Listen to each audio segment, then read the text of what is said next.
Start. Are we ready? Okay. Okay, I'm going to call the meeting to order. It is April 28th, 2026. It is 7:02 p.m. and we are at the Genoa Township Hall, 5111 South Old 3C Highway, Westerville, Ohio, 43082. We have five cases on the agenda tonight. BZA case 2026-11, BZA case 2026-12, BZA case 2026-13, BZA case 2026-15, and BZA case 2026-16. Staff present is Mr. Paul Benson, right here, and Simon Bell, who's in the back, both zoning inspectors with the township. And I will call the roll. Miss Yu? Here. Miss Ludlow? Here. Mr. Wilcoxon? Here. Mr. Campanella? Here. And Mr. Holloran is in the back. He's our alternate, and the chairman is here. I'm going to read this into the record so everybody is aware. As is the adopted policy of the Board of Zoning Appeals, all applicants will be granted an opportunity to make their formal presentation. The audience will then be granted an opportunity to comment, followed by questions from the board. This policy was adopted by the Board of Zoning Appeals to provide for the orderly discussion of business scheduled for consideration. The chairman, me, may limit repetitive debate. Tonight, because of the large agenda, we will be limiting public comment to 3 minutes. Also, just so everybody is aware, is after the third case, we will take a 5-ish minute break and to give everybody a chance to relax for a second. It is not an opportunity for the public to engage the board and for questions regarding current cases. The board, the next order of business is review and approval of the minutes from the meeting held March 24th, 2026. I'll give you guys a second to look that over. I know we got it kind of late yesterday.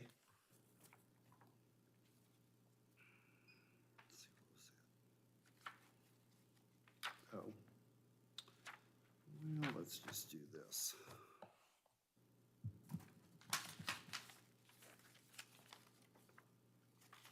And I guess not. Hey, Paul, I'm gonna, there was no signature page where I would sign this. Oh, okay.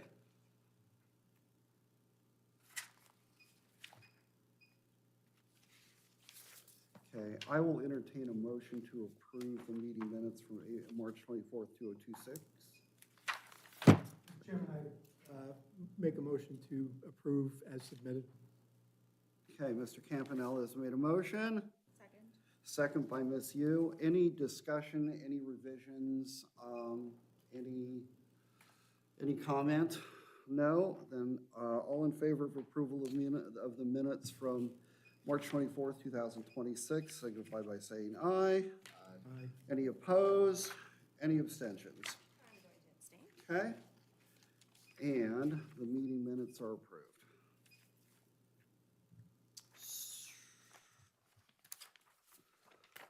Okay, we will go to our first case. It is 707. And I will read the legal notice into the record, and then I will have those that wish to speak on it stand and be sworn in. Life Remembered North Lawn Cemetery requesting approval of a variance for an accessory building to encroach into a side setback at 7060 State Route 3, Westerville, Ohio, 43082, which is currently zoned rural residential, RR, and this is BZA case 2026-11, that has been continued from March 24th, 2026. Those that wish to appear and speak on this matter, please stand and raise your right hand, including the applicant. Do you swear to tell the truth, the whole truth, and nothing but the truth, so help you God? Great. Have a seat. Sir, you might as well have a seat up here. Well, we'll get to you. Okay. The legal notice for this hearing was printed and published on April 15th, 2026, in the Delaware Gazette and posted at the Genoa Township Hall on April 7th, 2026. An attempt to mail notice of this hearing to property owners contiguous to and across the street from the subject property was also made. We've accepted Exhibits A through E, the legal notice, the sign-in sheet, the application, the staff report dated April 21st, 2026, and all public comments between February 24th, 2026 and April 28th, 2026. Did we have any public comment? Not on this application. Okay, yeah, okay. All right, we'll start with Mr. Benson. Thank you, Chair. I'll be relatively quick with this one. Due to the age of this lot, there was no time when this lot was created in any of our records. The first permit that we've had was for the existing office building. It was permitted in January 1974. There was a permit approved for mausoleum in August of 1974. Another permit approved for the mausoleum in July of 2001. That one is a mausoleum that has been existing for a while. You can see it on the aerial shot there. It is, according to the permit, 50 feet from the lot line. According to the survey that was received today from the applicant, it is 64.93 feet from the lot line. Oh, they did do a survey. Yes, Okay. correct. The current regulation for mausoleums is 300 feet from any lot line. So that one is existing non-conforming as it was permitted back in 2001 at 50 feet, but it is apparently 64.93 feet. And a permit was also given for a ground-mounted sign in 2010, and that was built and exists. On November 5th, 2025, I received a phone call from someone stating that some construction was done on the property and there was not permits that were done. They'd also stated about the construction not being done properly, but I informed them that that would have to go through Delaware County Building Safety, as we don't do the building permits for the construction. We just do the zoning and location permits. On November 6th, myself and Director Schaefer went out to the property. We did find a building and a mausoleum and 2 temporary signs that were all on the property that were not permitted. On the next day, we sent out a notice of violation to the property to let them know of the buildings that were not permitted and the signs that were on the property that were not permitted. And we pretty quickly got a reply from them. The temporary signs were removed pretty quickly. The buildings, because they were already existed, obviously, they did not come down. But then Mr. McFall, that contracts with the cemetery, contacted us, and we met with him a couple times and went through, explained to him what the process would be for getting a variance for the buildings that already exist. We determined that the building that is in the back, which is just kind of like a storage building where they keep all of their excavation equipment and other cemetery equipment that they need, did not need a variance. It was just an accessory building. It only needed to be 10 feet from the lot line, and it complies. However, the mausoleum, according to the survey that was provided today, is 24.62 feet. Obviously, that is closer than the 300 feet that it is supposed to be. So we told him that he would have to get a variance for that. Are you talking about the one that they wish to construct? It's already constructed. Oh, it's already there? Yes, it exists, and the way that I wrote it in the staff report is that it is already being utilized for its intended purpose. There are bodies that are entombed in the mausoleum already. Just to let you know. We did provide copies of the application to police, fire, and maintenance. Fire Marshal Cater responded that he did not have concerns. We did not receive any comments from police and maintenance. As I stated, we have not had any public comment regarding this application. I'll send it back to you, unless you have any questions. So the code says 300 feet. Correct. There's actually 2 on the property, There correct? there's 3, I believe. There's There's one also in the middle that was permitted back in like 1974. The one on the north side was permitted in 2001, and it was permitted at 50 feet. This one? Yes, correct. And there's one where the arrow's pointing. The second one? Yes, correct. That one, the closest one was permitted in And 2001 then they've at got 50 one feet. here. If it switches over there, it'll give you an idea where it's right there. So it's pretty close to the Tuffy, right. the Tuffy and the Vets parking lot there. Well, 24.62 feet from the Tuffy and the Vets parking lot. It's definitely not That 300 one's- feet. It is not 300 feet, that is correct. Do you have any insight at all, and this is an unfair question, so Mm-hmm. I'll apologize, why the criteria is 300 feet? That has been the rule, as far as we know, for in the zoning resolution. We don't know what the reasoning was for the 300 feet. We just know that it was set at 300 feet. But then also we know in 2001, they permitted one at 50 feet, so. Okay. Don't know. Anybody have questions for staff? So that the final number was 62 feet No, 24.62 feet. as opposed to 300? Yes, correct. Yeah. You should have the surveys there with with your application materials that I dropped you off. Yours is under your staff And memo, Mark. when was the building that's 24 constructed?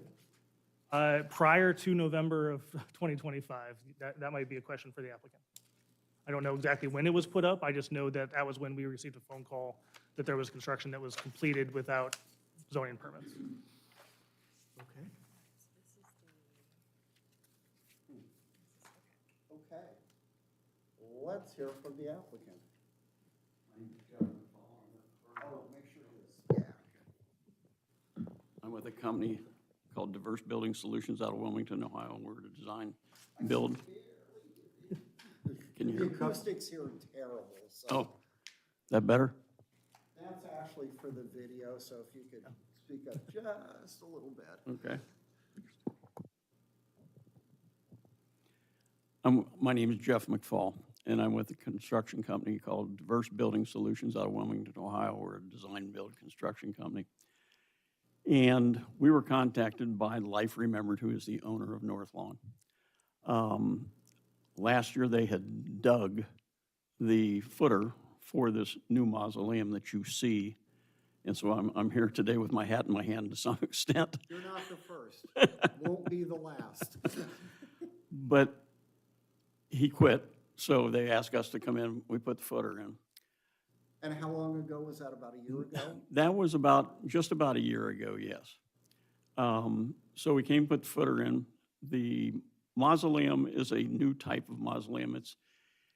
It's a steel superstructure where all the other mausoleums you see are brick and mortar type of buildings. I didn't know there was a difference.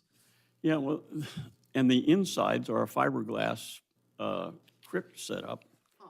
that carries, this particular one is 6 crypts wide, 5 crypts high. So What are the approximate dimensions of the slab then? So there's, it's about 144 square feet totally. okay, so, It's eight by, well, not including the sidewalks that they put around, but the basic slab for the mausoleum is about 8 by 19. 19. Oh, so it's relatively small. Yes, and under the pretty much, Do you know what the size is of the other two that are on the property? they're not a whole lot, they're a little bit bigger, Okay. but not much. But there's a 2 in the code, and it's sometimes written, sometimes unwritten. If you're less than 200 square feet, And I'm sorry, this is my first mausoleum. So okay. It was my first one last year too, so. How tall is it? It is 15 foot. 15 feet tall. Yes, sir. Okay. So we designed this, and needless to say, I wanted to know what we should do. So I was told it was in the city of Westerville. Oh, Well, within about 50 feet, we would have been. yes. Yes, you would. And Genoa Township back a little bit further. Yeah? So I called Westerville Building Department, and they basically educated me that, look, in a cemetery, there's not much that we have to do with that, but if you're under the 200 square foot area, you really don't have to contact us. So we didn't think too much of it. Oh, okay. So So we come riding in, huh? a few months later, after we get it all up, but to let you know that it's a steel superstructure with a fiberglass interior, and then a stone facade and steel trim work all the way around. So it was there, didn't give it any thought, and then all of this comes to light, and so I have been I'm the representative for the company out of Pennsylvania, and They're in Jeanette, Pennsylvania, actually. And we're handling the whole thing. We're going to build these. There are 26 cemeteries in 5 states. So they're growing and they're buying more cemeteries up. So this was the very first mausoleum like this. So we didn't think there was any issues at all. So here I am with my hat in my hand saying, oh, what do we do from here? Right. But the 300, since you did mention the 300-foot setback, it renders most of the property either side useless to do anything with it. You know what the width of the property from? I do not, but I suspect it's in the neighborhood I think of it's 700 and some odd feet. Okay, so it would basically have to be where the one is that's in the center of it. Just about where that mausoleum is in the center. It would have. It's to probably be about right- 30 feet either side of that mausoleum. Be right in here. Yeah. Yeah. All right. That's where we are now, and we have addressed, I think, all issues that Genoa County has asked of us right now. We paid fees, double fees because of the situation. And now we're just asking you if we can receive a variance to leave that in there. That mausoleum right now has 3 remains in it. Occupants? Three occupants. Okay. So from that standpoint, as someone asked to have it surveyed, I had each one of the buildings surveyed to find out how far we were from the property line, and that particular one is almost 25 feet. And in the commercial construction world, 20-foot setbacks for buildings off the property line is a pretty normal thing. So didn't think that was too much of a problem either until we found out about the 300-foot setback, which I have an opinion about it, but you have about the same opinion that I do, that it might be excessive, but that's neither here nor there. That would be Mr. nice. Chairman, can I ask some questions? Yeah, absolutely, Mark. So just to make a few things clear, you represent a company that represents another company whose business is buying up these. I local- represent only one company, Life Remembered. And Life Remembered is the organization that owns this cemetery. And where is this company based? They're in Jeanette, Pennsylvania. They're in Pennsylvania, so Yes, they're sir. not a local company, they don't involve any local people. Okay. This is a money-making enterprise, Yes, sir, correct? It's a Correct. commercial enterprise. it is. And the scenario is that somehow this got built through some mistake and then marketed to customers such that people are now interred in this thing.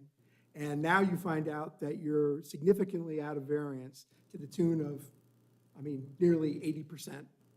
And you're asking us to provide you with a retroactive remedy so that you guys can continue making money even though you made a big mistake. Is that correct? Long and short of it, I guess that you could look at it that way. Okay. So on what basis do you feel that making this request is a fair thing for the residents of this community? Being in the code, it states that a cemetery cannot be within X amount of feet from residential. It says nothing about commercial.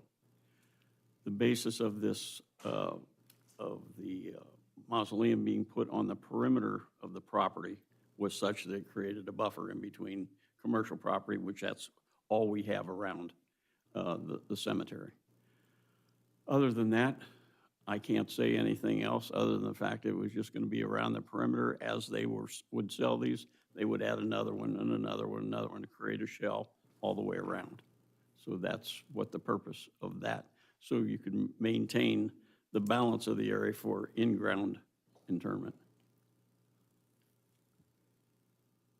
So their plan moving forward would be to continue to request variances to add additional ones? Well, that's what was going to be one of my questions eventually, is the fact that if that zoning continues to be a 300-foot setback, we're going to have to come before you each time to find out about a variance before we, of course, do what happened over there. But again, I don't know whether I should state my opinion now, but I think a 300-foot setback on a piece of property is somewhat excessive, but I don't know the reasoning behind a 300-foot setback, so I can't really make an honest opinion about that. But How long is, I'm sorry, Mark. No, please, go ahead. How Mr. long Chairman. has the current owner owned the property? pardon? How long has the current owner owned the property? I don't know exactly, Uh-huh, but within the last 10 years. okay. Close enough.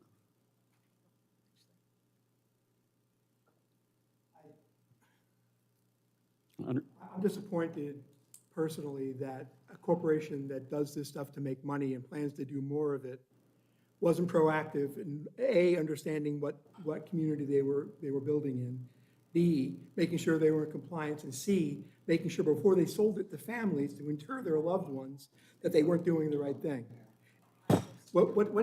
If you did not get your variance today, what do you expect will have to happen? Well, that Plan B, I don't know yet. I guess that, I would have to look at you and say that's pretty much up to you. But I say that respectfully, but it was an inadvertent error in everybody's part by putting a 24 feet, 25 feet, because typically from a commercial project, because that's Tuffy Muffler over there where it's backed up to, and their curb over there, they're 25 feet away from it. I would say that that's a normal situation, but in this circumstance, a 300-foot setback was violated, I'll say.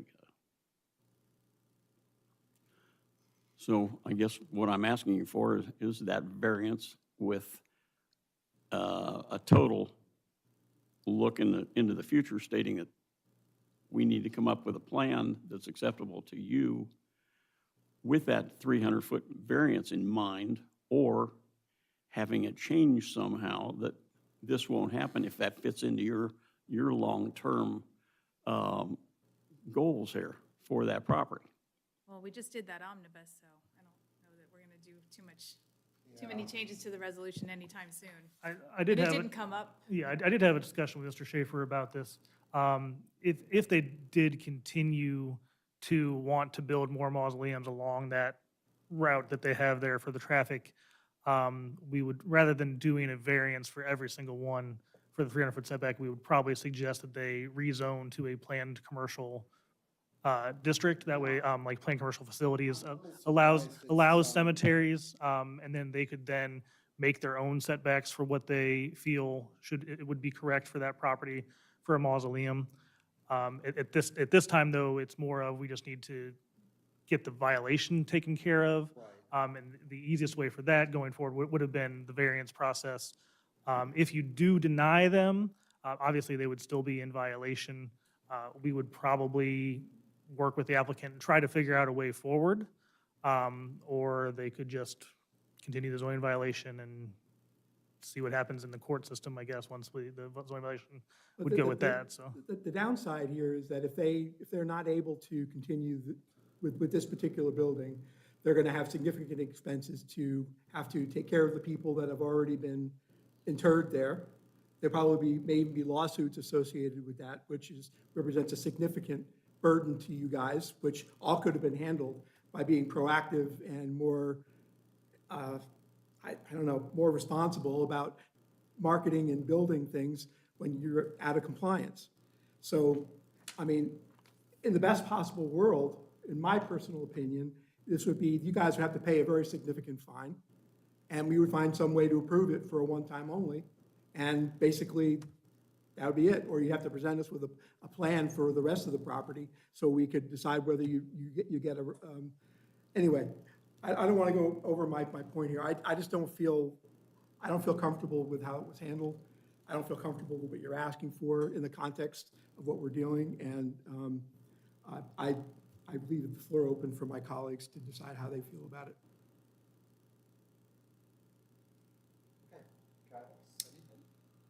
I'm inclined to agree with him, and I'm also inclined to not want to set a precedence moving forward. So, it's either accept that we would probably approve every variance if hypothetically if that were to happen, or we kind of set the mark right now. But yeah, I'm with him. I don't like the idea of having to deal with living people's deceased loved ones and the trauma that might cause, but it's kind of a catch-22 where we're at. Hey, Paul, I'm sorry. I didn't mean No, to no, interrupt. no. How many cemeteries are in the township? I know there's that one. and the one up This, here. this is the only private cemetery. Okay. The rest of the cemeteries are all owned by the They're township. all township, okay. This is a for-profit business. Because, all right, we're gonna get to discussion anyway, so.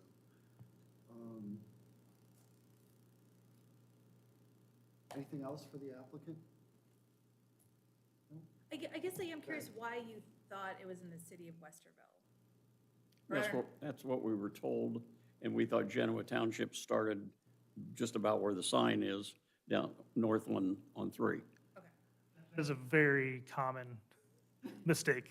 We get many applicants that call for residents, for businesses that reach out to Westerville, and Westerville says, that's not Westerville, you have to go to Genoa Township for that. A lot of people just think if they have a Westerville mailing address, they're in Westerville, even though they don't understand that's just for the post office, that's not your actual, I have a 42-year-old Direction, in the so. Army that thinks he lives in Westerville, too. I've never done taxes. I mean, Right. That kind of comes up. Right? If I could explain things like that, I would have a lot more money than I do. There are single moms that have asked to have Bex built that have done more research than this for-profit company that's coming to us in this matter. I don't think that the ignorance and the lack of execution here is something that we should feel good about. And Mr. McFall, you clarifying that you came onto this project after That's correct. this mausoleum was constructed. No, Or the we came on when the footer was dug, and they asked us to finish it up, and then But that placement had already been chosen prior to you coming. The placement for the mausoleum was chosen prior to you coming on board. yes. Okay. It's just confusing to me, the selection of that location, given other green space and options that are not so close to the property line. And that's what I was thinking. I mean, they picked like the closest spot to anything else. But then when you said that they plan to kind of sprinkle them around in a circle, maybe, that was the idea? One option could be that we don't render a judgment here and ask them to come in and put together a plan for us to know what their plans are long-term. So we could consider this within the totality of what they're trying to do. Also, there may be some type of a settlement that could be worked out with the township to prevent you going into some type of violation. I don't know.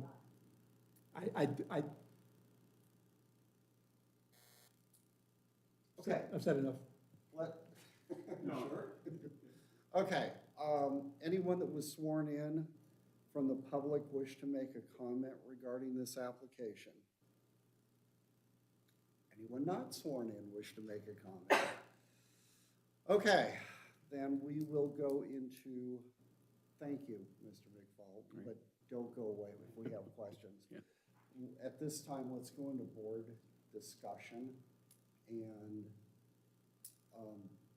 here, I'll start since I'm here. I think staff is correct. I think the correct answer is because it happens to be zoned rural residential, which I suspect it has been for years. So, like, almost before I was on the planet, which is a long time. I think there's, I'm inclined to approve the variance, I'll just put it out there. And the reason is because the owner already has one that's 50 feet. Now, 50 feet and 25 feet are obviously two different things, I understand that. But we've sent them mixed signals because it certainly isn't 300 feet. It's not even remotely close to 300 feet. The other thing is like I said, I think staff is correct, is you approve the variance today, but down the road, the next time that they want to build another mausoleum, is they have to come in and get it rezoned. Because, I mean, we've seen that all over Maxtown. We've seen it off of Frost Road. We've seen it in pockets in the township that are considered commercial as opposed to, I mean, clearly, it doesn't, it's clearly not rural residential. I mean, it just isn't. If you look at it, it doesn't quack like a duck. It's not rural residential. It's really commercial. And because it's commercial, again, I agree with staff. I think that that's the correct answer in this case. And I think. Why do you think, why do you think it's the correct answer? Just to be clear.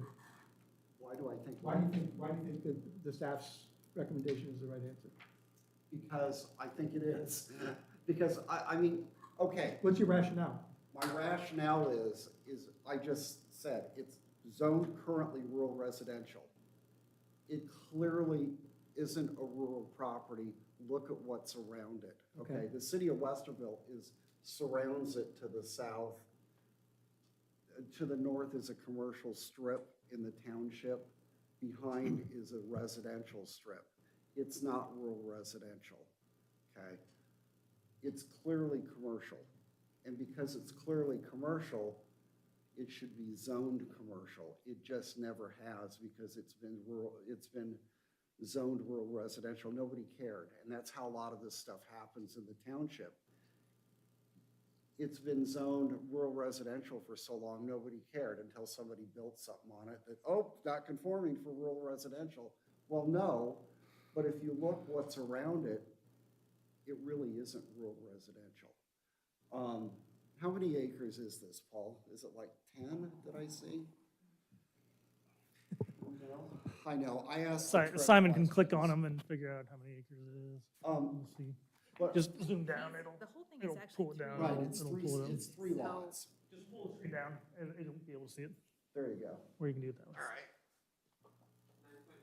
Okay, well, I was. That's only for the front, that's the front half. So Yes. if you add another one, it's probably 25-ish. And so you've got 25 acres. And part of the challenge is with this property, clearly it's not going to be rural residential anywhere along the line in its life ever, because you already have residents in the ground, pardon how that sounds. You've already got residents in the mausoleums.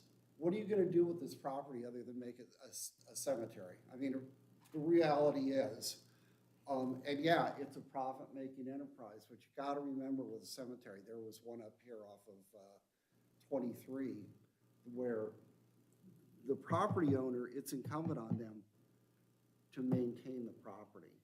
That means mow and maintain it, which they did not up there, and they got, this is, I don't know, 10 years ago maybe, and they got into a lot of trouble. It was all over the news because they took the money for maintenance and they never maintained the property. So the point is that while on its face, it's a profit-making enterprise, which it is, but you got to remember that there's an ongoing obligation to maintain this property in the current state that it is too. And again, I go back, it's not rural residential. It never is gonna be rural residential. You can't level it and make it commercial. You can't put another Meijer or Walmart or whatever in there. It's a cemetery today, it's gonna be a cemetery, and How does that obviate the applicant's responsibility to do the right research and to come to us before this happens rather I than now? can't go back to the applicant and stand in his shoes and answer that question because I wasn't there. If he'd have called me, I probably would have told him, don't put it there. But by the same token, I would have looked at the zoning code, which every applicant has the opportunity to do, and we have historically always impugned that to an applicant that they should look at the code. But the reality is they do not. Okay? Where they put it, yeah, I think it's if you're asking me, I think it's a stupid place to put it. However, it doesn't affect anybody. It's behind the veterinary office and Tuffy Auto. I don't think Tuffy Auto really cares what's back there. Would I put it there? Absolutely not. I would have put it someplace else, maybe over by the other one. I don't know. They didn't call it. Very easily, it could have been an apartment building back But there. it's the old shoulda, woulda, coulda. Yeah. I appreciate your perspective. And I appreciate yours. I don't happen to agree with it, but I appreciate yours. It's So, mutual. and I'm just one vote. I'm just one guy. I just call the score here. So, discussion. You guys discuss. Did I take all the air out of it? I'm Cool. aligned with you, Mark. So I don't Yeah, I might- particularly have much to add. Yeah, I mean, really, my question was, would we need to stipulate that we're approving this one, we don't ever want to see one of these again? So right, so one is, we don't want to see these variances again, which Of means they course stop not. at this one and then they're done. Can you do that though? Right, that's what I'm asking. Well, is- see, you Why would could, they build another one You and can- just ask for yeah. another variance? after well, it's built? Right, exactly, conceivably they right. could, but don't forget, if that happens, and we're all still alive on the board, you can say no. We You can can say- always say right, no. right. It's easy to say no. Anybody can say no. The trick is to find a way to say it. But yeah, I mean, even, This is the second significant thing that I've seen in my short tenure here on this board, where folks with deep pockets and some significant interests have engaged in large projects who could have done the right thing from the beginning and basically ignored it and then came back asking for forgiveness as opposed to taking responsibility for making a mistake and fixing it. And that's the reason that I'm concerned about this, is Well, because I'm seeing a trend in this community of this exact type of and I thing. appreciate that. Let me give you an example. Is that we have, not lately, but we have gotten people that would come in and they would get a fence built around their property. Well, the fence is not legal. It's in an easement, it's too high, it's too whatever. That doesn't comply with the code. So they come in and ask for a variance. So your alternatives are, oh, no, tear down the fence or give them the variance. What's the most economically feasible to do? Is you look at it, if it makes sense, you give them the variance. But, and I'm not saying we summarily approve all variances, but I can tell you, because I see this all the time, in my neighborhood too, people build fences, they get independent people to come in. I had an argument with a guy on my front walk one day, a few years ago. I said, "You're in Genoa Township." "No, I'm not, I'm in Westerville." And he was ready to fight to the death that he was in Westerville. Not excusing, but they did do some inquiry. Now, whether or not they got the right answer is another story. And fence builders, historically, we have had them come in and ask for forgiveness. For a while, we were getting one a month.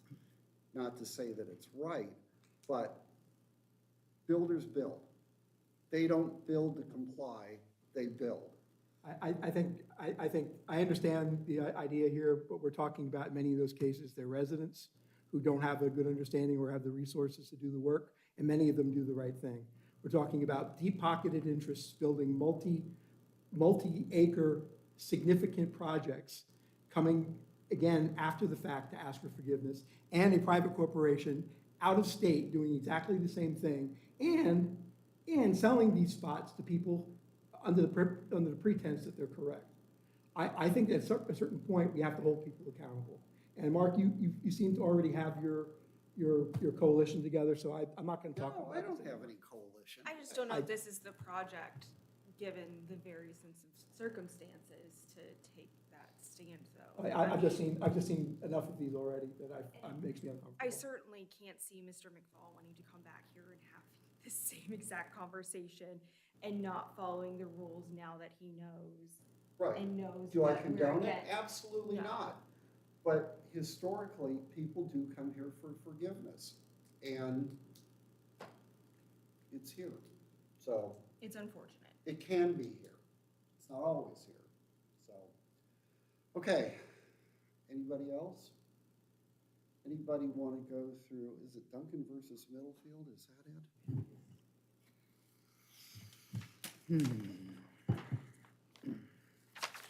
I've lost all sense of what we're doing here. And I will also remind the board that that this does cure several violations here. So, because the alternative is there's what, 6 violations? 7. A lot of those violations have already been, You're right. yeah, we're only Take care dealing of. I with think it's the really, For the mausoleum, it's really only just the setback for the mausoleum. Oh, the Yes, correct, setback, yeah, okay. they removed the signs, they got a permit for the accessory building in the back for Do the, we for need the to hear storage the and other everything, case so. on the signage then? That would be next on the agenda. Yes, I'm aware. Do Yes, we- correct. Okay. Then that's, the answer is affirmative then. Okay, so.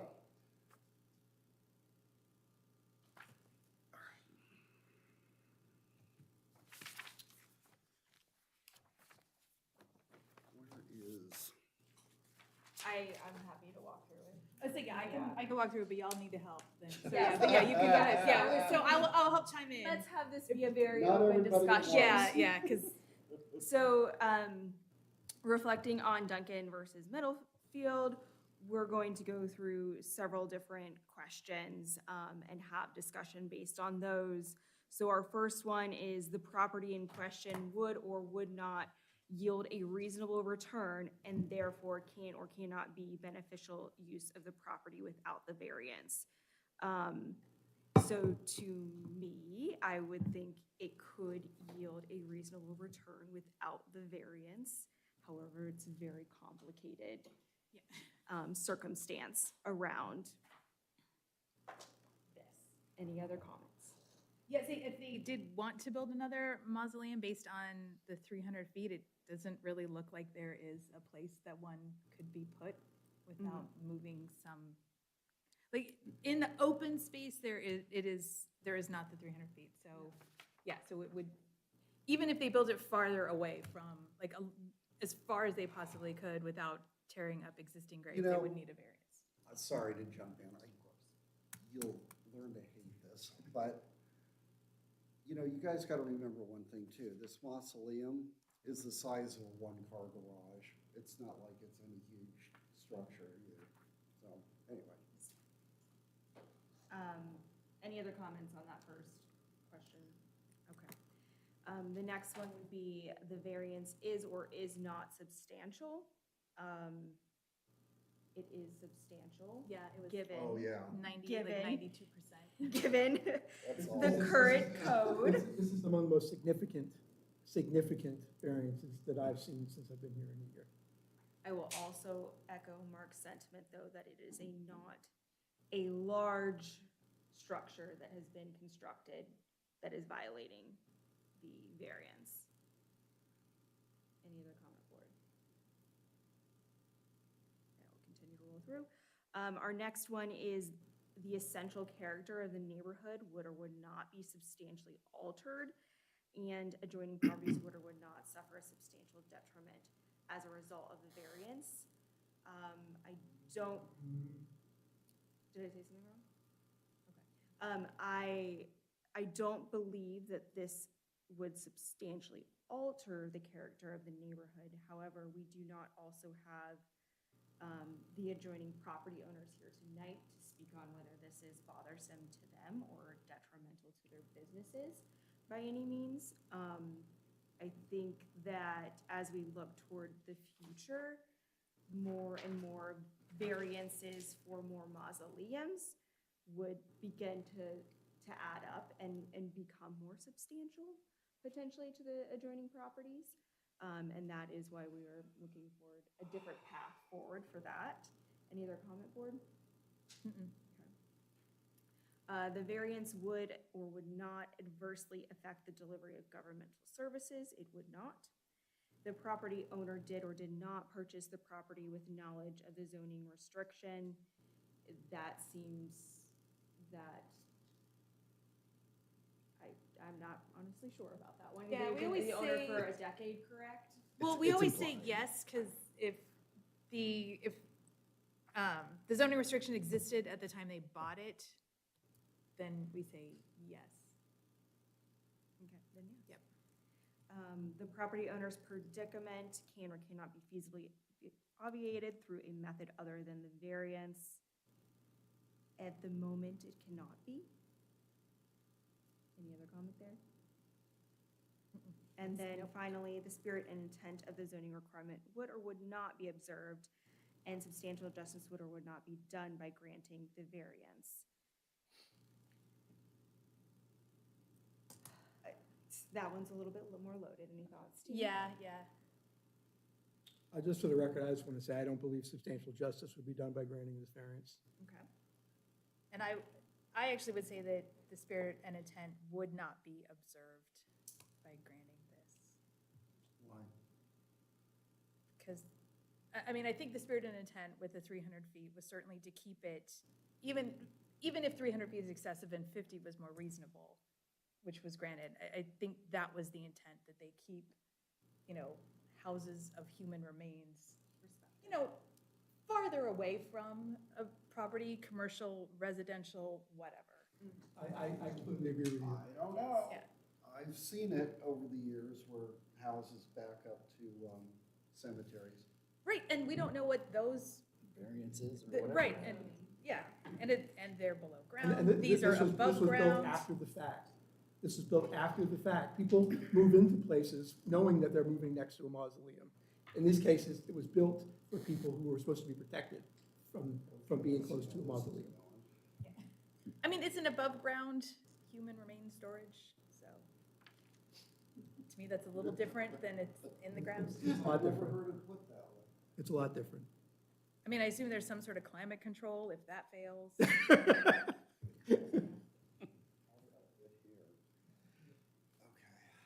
And I dig cemetery, I love them, I love cemeteries, I visit them often.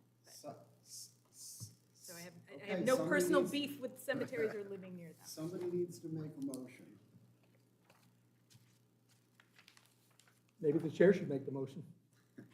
Pardon? Maybe the chair should make the motion, since he seems to be the one wanting to. Well, that's not the only motion to be made, but yes, I will make a motion to approve and incorporate exhibits A through E, as well as the board's findings pertaining to the review of section 307.06 of the Genoa Township zoning resolution into evidence and approve the request variance from section 1705.04 of the Genoa Township zoning resolution, BZA case 2026-11, application received February 24th, 2026, to allow for a mausoleum to encroach 275 feet into the left side setback on property known as 7060 State Route 3, Westerville, Ohio 43082, that is zoned rural residential.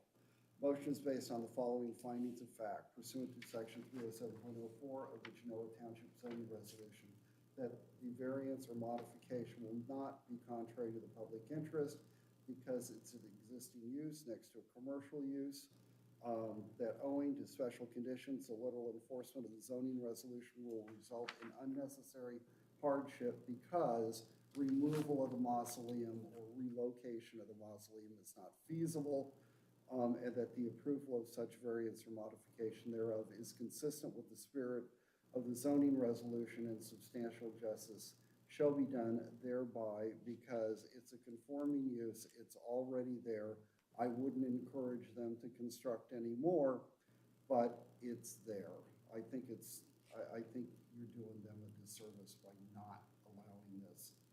Approval of the subject variance is subject to the owner's agreement to the following conditions. We don't need permits or zoning. No, they need permits. Do they need Yes. permits? Okay. All required permits, zoning, and otherwise be obtained pursuant to section 307.11 of the Genoa Township zoning resolution. The approved variant shall lapse, expire, and be null and void ab initio. If required, zoning permits are not obtained within 1 year of this motion of approval. Extensions to this variance may be requested pursuant to sections 307.11 A and B of the Genoa Township zoning resolution as may be amended. The Board of Zoning Appeals does grant the Genoa Township zoning inspector authority to extend this variance at their discretion, subject to the deadlines established within section 307.11A of the Genoa Township zoning resolution as may be amended. And we'll entertain a second at this time. Second.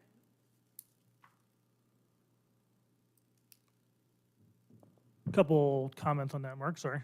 Sure. You said 275 feet Yes. for the encroachment. It's going to need to be 275 and a half. 275 only puts them at 25. They need to be at 24 and a half. to 20, So, okay. yeah, so All right. 275 and a half. Okay, to get you over the 25 for the, so for 24.62. And then you can add, if you'd like, just to make sure it's cleaned, you can add a condition that this approval is only for the subject mausoleum and is okay, not subject yes, to any I will future amend construction. the motion that this is for, variances for one mausoleum only, no, no additional ones. Ms. Ludlow, would you like to re-second that amended motion?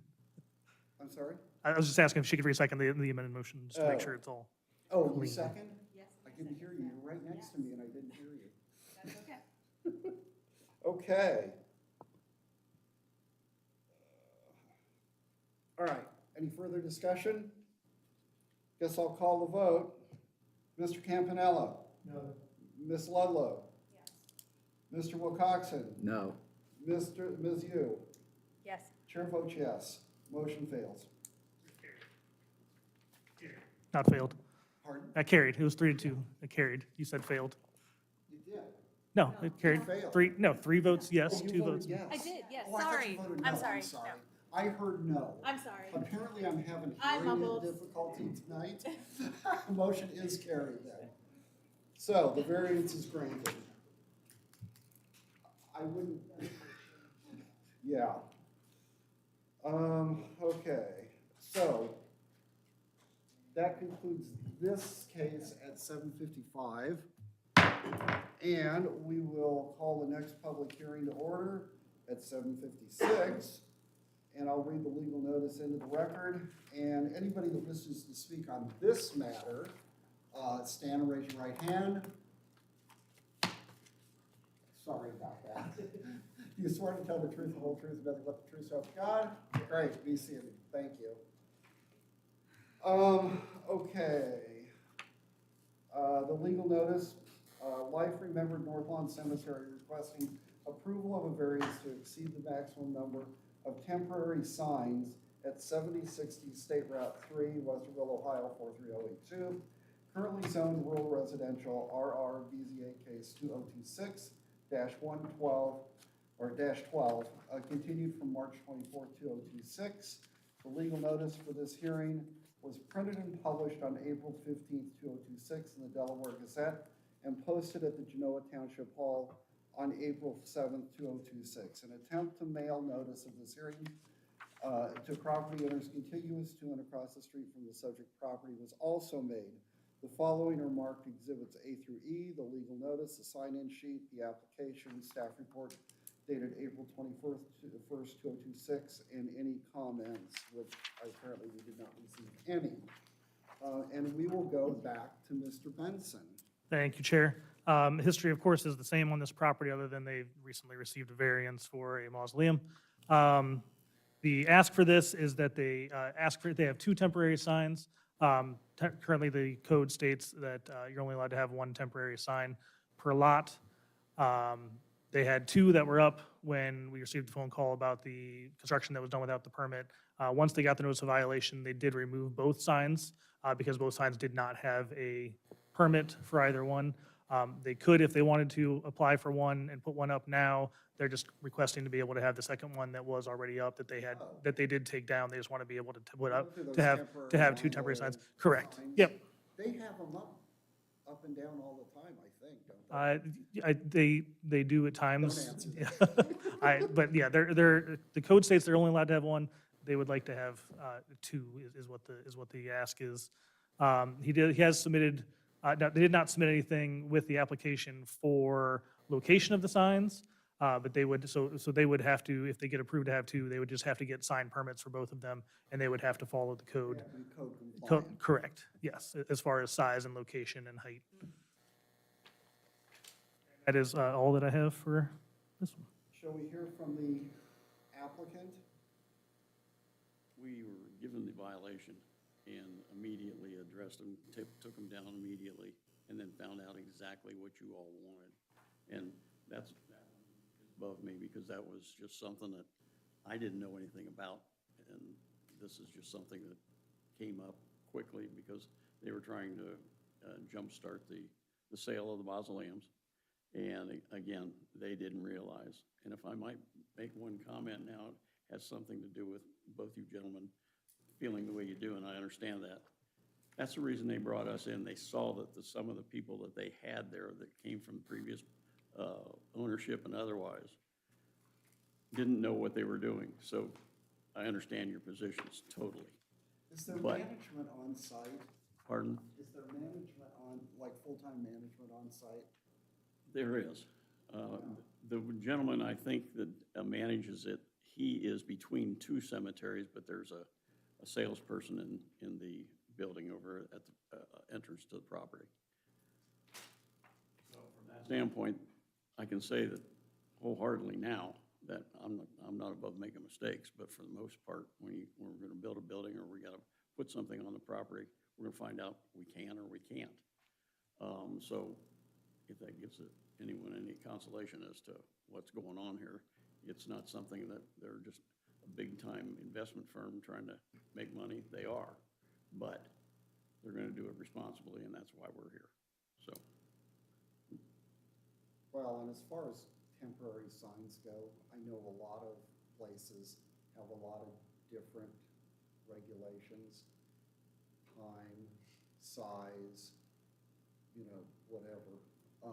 And so I'm not especially surprised, because a lot of times business owners don't know that they are required to have a permit for the signs. I know that from personal experience, actually. Here, let's get this out of the way. Anyone from the member of the public wish to speak regarding this application? Really?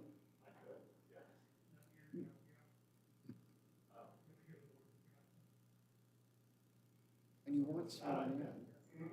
Do you, I mean, I would highly recommend that members of the board do not make public comment, even if they're not sitting members of the board for this evening, for legal purposes. good answer. Okay. All right.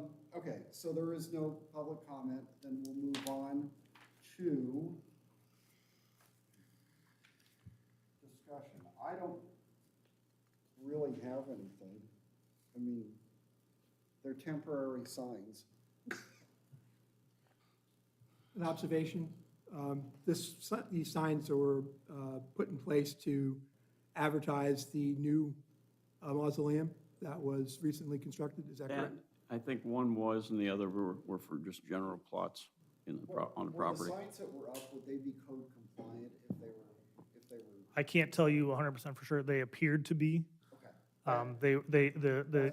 As far as the rules go, there is a square footage that they have to fit. It's 30 square feet, I believe. They can't be taller than 6 feet. They were just banners that were not taller than 6 feet, and they have to be 10 feet off of the lot lines. So they appeared like they were probably in a compliant location and compliant size and height, but I can't specify 100% for sure they were unless I get a zoning permit application that shows me exactly the square footage, the height, and the No, location. just on their face, they appeared compliant. They appeared compliant, yes. Okay. Yes. What's the timeframe a temporary sign can? Temporary signs are permitted for a year, and then they can renew at the end of a year if they would like. Just have to pay another fee to renew. And there's no limit on how many times you can renew a temporary They sign. can take them down, put them up, take them down, put them up over the 12 months. Yep. They've got the permit. Yep. Okay. So when you guys found out that you were out of compliance on this, you took the signs down? Immediately. Okay, and when you found out that the mausoleum was out of compliance, did you stop marketing it? I can't answer that question. I don't know. I'm not involved. I do suggest we keep the questions based on the sign application. Well, the signs were related to the mausoleum, right? That's for you to decide. That's why I asked. Well, signs are signs. We aren't telling them what to put on the signs. They could, Correct. yeah. They could put whatever they want on the signs. Mr. McCall, I guess my question is, what necessitates the need for 2 temporary signs at any time? Is there some use that there needs to be something communicated to the public temporarily? To me, if it was wayfinding or something for a service that was temporary, that kind of makes sense, but temporary signs for marketing seem unnecessary. But do you happen to know if there's any reason to need to be up at the same time? I do not, Okay. but I can find out for you. Well, unnecessary as they may be, the code still provides for them. They're still allowed, and I know, They're allowed one. You're not one, yeah. well, yeah, you're right. Yeah, I get that. But one or two, necessary or not, the code still allows them. And I'm trying to think, I know that sure, Maxtown, there's plenty of temporary signs on Maxtown. So, So is there anything, Mr. Chairman, about this I can being, think of several right now. Mr. Chairman, is there anything about this being a rural residential that's not a rural residential that would have impacted their ability to understand how many signs they should have and that they need approval for them in this case? I don't understand the question, the fact that, well, it's a commercial endeavor. Well, what I'm saying is, the last time we had this discussion, the reason we understood that their lack of compliance was due to it being not really rural residential, but commercial. Now, in this case, when they put the signs out without getting approval, was there another, in your mind, is there another mechanism that would say, okay, well, we have to, take that into account as well? What I'm saying is, if we forgive them for prior things that they've done and they're asking for forgiveness, in this case, should we consider the same conditions as a rationale for it? Not necessarily, because every application stands on its own. I'm talking about a repeated pattern of behavior on the part of this applicant.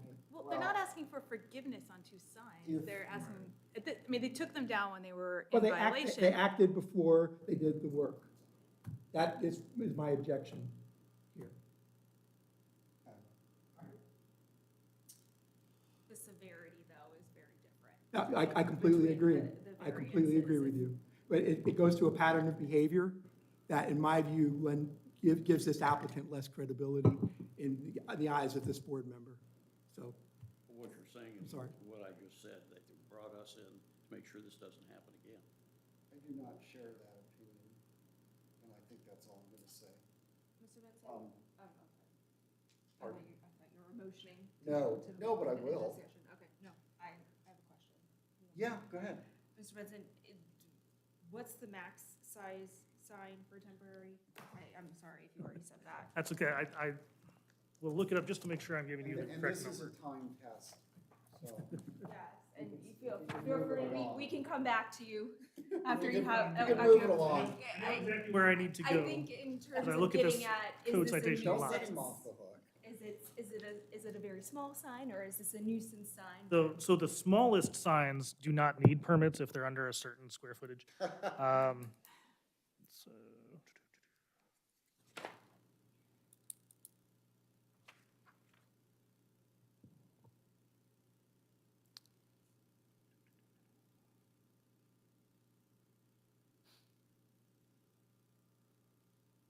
for planned residential and residential zoning districts, it's 30 square feet is the maximum sign area permitted per lot.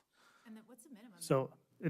So if they do two signs, that would be a cumulative 30 square feet. So they would only be able to do 20 and 10 or 15 and 15. It couldn't be 30 square feet unless they got another variance for increasing the amount of sign size, the signage area So that they're if we allowed. do the variance, though, they can have 230s.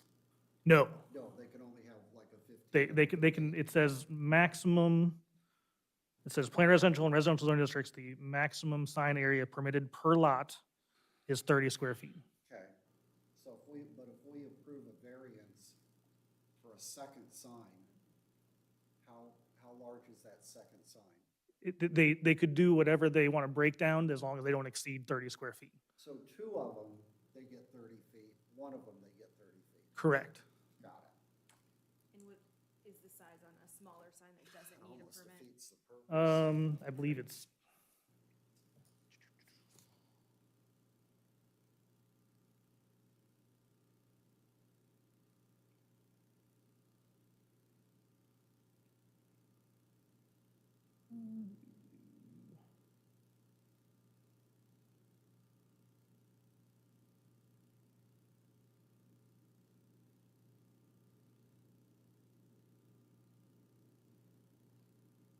Sorry.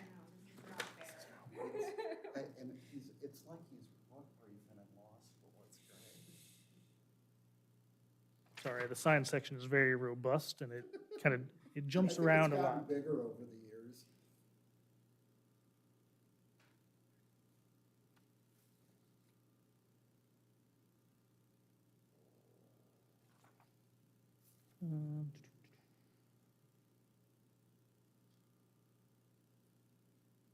It's 8 square feet or less.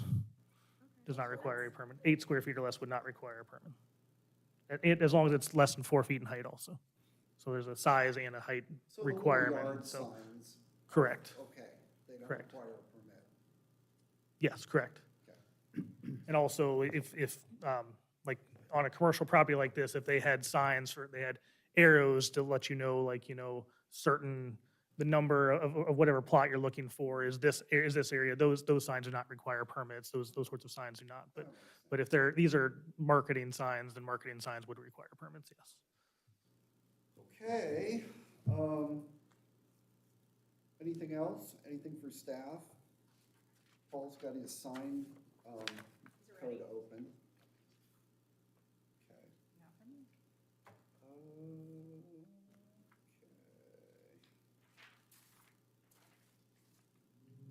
Okay. Okay, somebody want to do the findings of fact?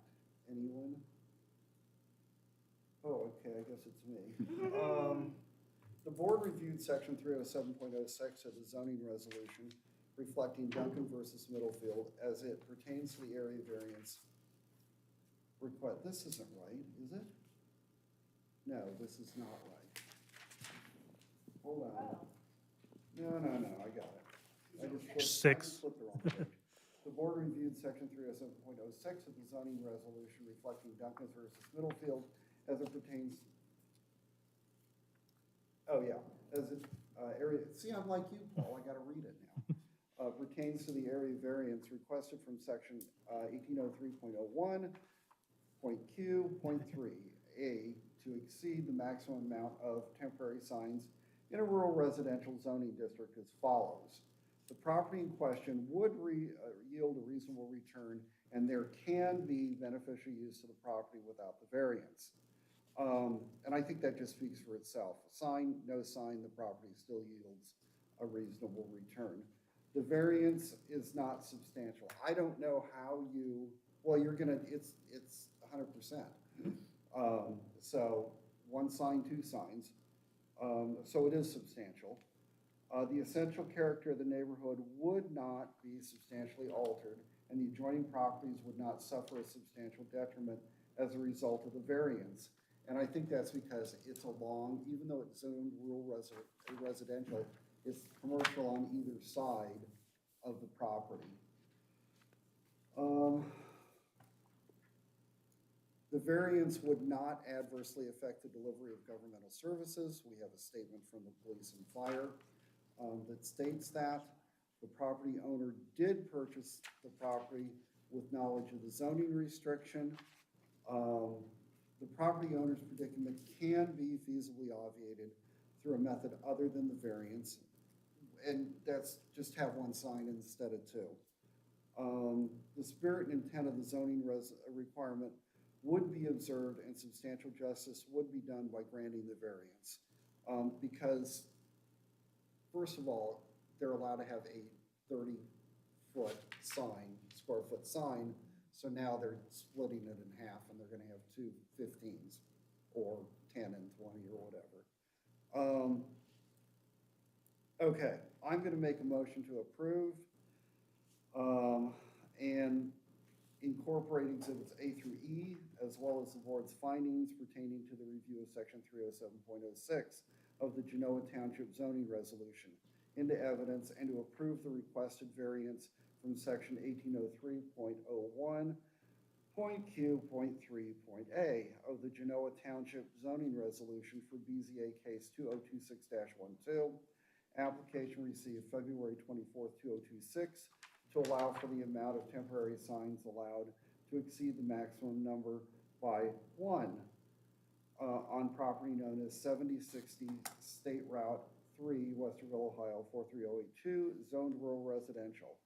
Motion is based on the following findings of fact pursuant to section 307.04 of the Genoa Township Resolution, that such variance modification will not be contrary to the public interest because it's an additional sign, same size, it's two signs, and it's in a commercial use area currently.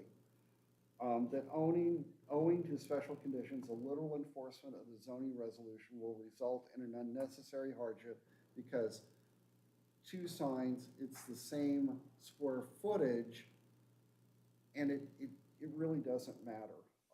And they should be able to split that 30 feet up however they want it. They're in a commercial use area anyway. That the approval of such variance or modification thereof is consistent with the spirit of the zoning resolution, and substantial justice shall be done thereby because it allows them to have two signs, same size as just one sign. Approval of the subject variance is subject to the owner's agreement to the following conditions.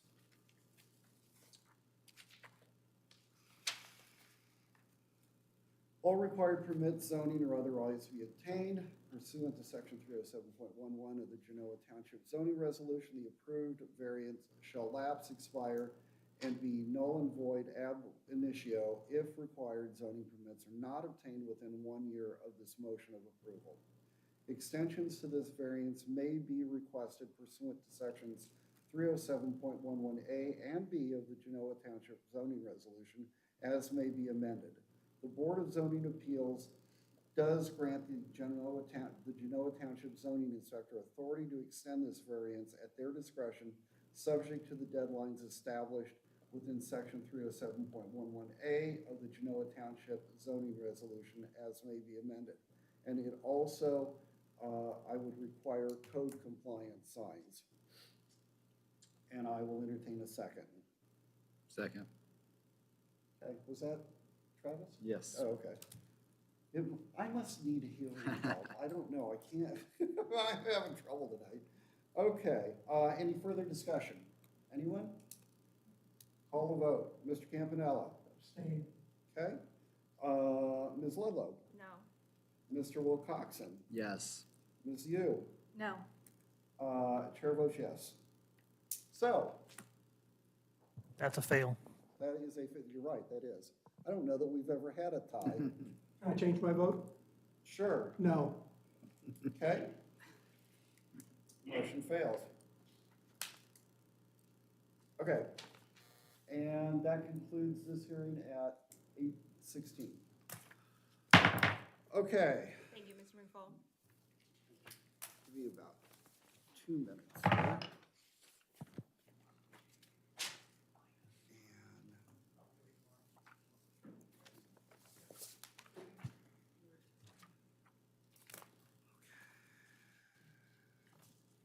Oh, that's. Is there anything?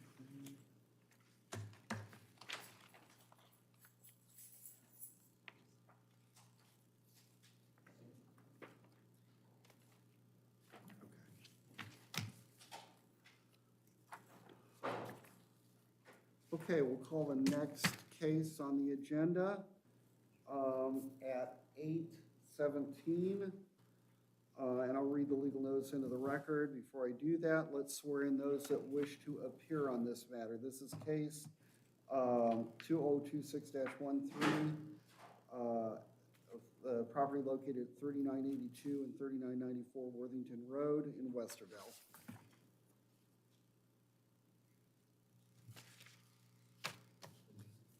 Raise your right hand, everybody. Sir?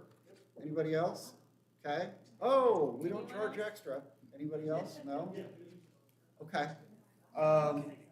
You swear to tell the truth? Oh, everybody, okay. You swear to tell the truth, the whole truth, and nothing but the truth, so help you God? Great. Have a seat. Okay, Step Up Property 6 LLC and Step Up Property 7 LLC via John Ross requesting approval of a variance to create new lots less than the required minimum lot size at 3982 and 3994 Worthington Road, Westerville, Ohio 43082, currently zoned rural residential RR, and this is case 2026-13. The legal notice for this hearing was printed and published on April 15th, 2026 in the Delaware Gazette and posted at the Genoa Township Hall on April 7th, 2026. An attempt to mail notice of this hearing to property owners contiguous to and across the street from the subject property was also made. The following exhibits are marked as Exhibits A through E: legal notice, sign-in sheet, application, staff report dated April 21st, 2026. Do we have any public comments in writing? No? Yes. Oh, We did receive one this afternoon. Somebody walked in and provided a letter. I did email that to you, and I also provided copies to you. You should have them Did I? underneath your, I it should be under remember- your staff report. I remember reading it. See here. There was an opposition. That would be, oh, this. Yes. Got it. Okay. And, let's see, I think we are ready for you, are we not, Mr. Benson? Sure. So there's a lot of history with these properties. They were subdivided, it's called a Hoon subdivision, in June 1956. We do not have any zoning permits on file for when these houses were built, which makes sense because it was 1956 according to the auditor site on when they were built. That was when zoning in Genoa Township was basically in its infancy and well before the modern zoning that we are using today. There were applications in 2008 to build an addition for a garage on the 3982 property, which is the northern of the two properties. That was approved because there was already a garage there. They said they could do that. They also denied them in enclosing a roofed patio on the back of that property at that same time. The current property owner purchased the property in 2013. Prior to that, these properties were known as the Arlo Perry properties. You may remember from a few years ago when they had a variance for the house to the south of it. There was also two more properties very similar to this that had the small little old houses on them. They're all part of this, what was called the Arlo Perry area. They had numerous zoning violations for junk. It was one that the township did have to do remediation on for nuisance abatement, where we had to go onto the property and take the junk off the property because the property owner was not complying. That was, again, previous to the current property owner. That was, he was not part of that. We have received some complaints. One complaint in 2022 for overgrown and unmaintained weeds and grass. I know that I sent a letter for that one, and then since then the property has been taken care of landscape-wise. So lots 250 and 251 of the Hoon subdivision, which is the property just south of the two that are the subject properties, were purchased by the Suzies back in 2020. They received a variance to basically build their house over the lot line.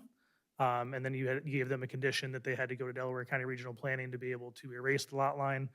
There was a lot of back and forth with them about getting that done because that wasn't something that Delaware County Regional Planning usually does. They usually subdivide properties. They don't make properties larger when they're platted. So they use that as their case to start that process. And it has been done now, so the Susie's property is now in compliance there to the south. The applicant and zoning staff had a very long email exchange on February 25th, 2026 and March 4th, 2026. Basically, he gave us a little bit of the layout and said, what if I wanted to do this? Mr. Schaefer provided him a very detailed response on all of the issues that staff believes would arise if he tried to amend the lots as they are. I did print out that email. It was provided to you with the staff report, so you should have all of that breakdown. The request is that they want to create two new lots that are 1.32 and 1.41 acres and have them continue their legal nonconformity status. We did tell the applicant that they would no longer be legal nonconforming if the lots change, because an adjustment to something that was existing non-conforming. And we told them that anything that would need to be changed would have to go, would have to comply with the rural residential zoning restriction of the 2 acres, which is why he applied for. I was just gonna say, do you want to remind everybody Yes. what the minimum Yes, acreage which is why he applied for the variance. The submitted application states the applicable sections of the zoning resolution are sections 2501 and 2502. Those sections are not applicable. Those are the existing non-conforming sections. And as I stated before, once you change the configuration of the lots, they lose their existing non-conforming status because you have now made a change to them. The application also includes answers to the variance request questionnaire form that appears to be a variance from section 60604B and 60606B. A variance to those sections would require separate applications that staff has not received. So 60604B and 606B are setback distances for flag lots. One of the issues that we had said would arise is to add some more frontage for the lot that would be created that would go to the west. They were going to take some more property from that property on Rome Corners and create a flag lot there. But by the time that flag lot would reach the 150 feet of width, which is where we would measure our front setback then would be 50 feet from the front and 50 feet from the rear, and those setback lines would pretty much touch each other, making this property unbuildable without another variance being applied for. The applicant, I think they did reply to the Duncan vs. Middlefield. The application also included a narrative and drawing that shows changes to 4077 Rome Corners. That's the property to the west. That is also owned by the applicant. That property was not included in this application with the address. If the intent of the application or the applicant is to take some of that property away and reconfigure that lot so it continues, because it's also legal non-conforming, it's under 2 acres. That address would then have to be included in this application, and we could not vote on that application tonight because we would have to re-advertise. So they would either have to withdraw the application or continue the application to be able to re-advertise to make any changes to that lot that is to the west. The application narrative mentions section 2507 and states certificates could be issued for the new lots. Existing non-conforming certificates could be issued for the existing lots, but any change to the lots would make them lose their existing nonconformity and therefore would not be eligible for nonconformity certification. The application narrative states that after rearranging lots, there will be 2 principal dwellings on 1 lot and a request to continue their grandfathered existence. None of the lots currently contain two principal buildings, and so therefore there is no existing legal nonconformity of having 2 principal buildings on a lot. So therefore, the creation of 1 lot with 2 principal buildings would be another thing that would require variance to have 2 principal buildings on a lot. And that is not addressed in the application. The application narrative requests that the applicant reserves flexibility to relocate the lot lines post-BZA approval and prior to finalizing the subdivision with the county. Staff does not support making any changes to lot lines after approval is done. Once the approval is made, those lot lines and those acreages have to be set, and the applicant does not have any flexibility post-approval to be able to make changes to that unless they come back for another variance to make the changes. The application narrative states that the application is based on old survey records and is aligned with county GIS background. Staff would prefer an updated survey to ensure accuracy. Lot lines that are depicted on the GIS site are not survey accurate per the website's own disclaimer and may complicate zoning administration. The email conversation, as I stated, is attached to that memo. Some items that staff label as potential issues that are not addressed by this application include creating a lot with 2 principal dwellings, creating a flag lot would be unbuildable without a variance, and how the reconfiguration would affect 4077 Rome Corners Road. Copies of the application were provided to police, fire, and maintenance. Fire Marshal Cato responded that he did not have any concerns. At the time that this memo was put out, there were no public comments, but as stated, we did receive a public comment today. And you have those. I did also provide that to the applicant right after the public comment was received so that he could address that at his time. Do you have any questions for me? No, I don't. Is the most recent application that we have that does not have any Duncan Middlefield stuff in it still the only application we have? Yes, correct. Is it incumbent on us to consider a proposal where the applicant does not provide that information? You can do with that as you please. Given that the objection that we received relied very heavily on Duncan Middlefield criteria, it seems like a significant omission. You can take with that as you please, as for your decision-making.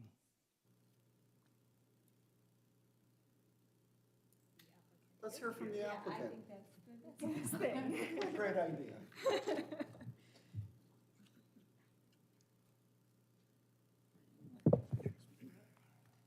And your name, sir? John Ross. Can you hear well? Microphone's okay? Yeah. Okay, good.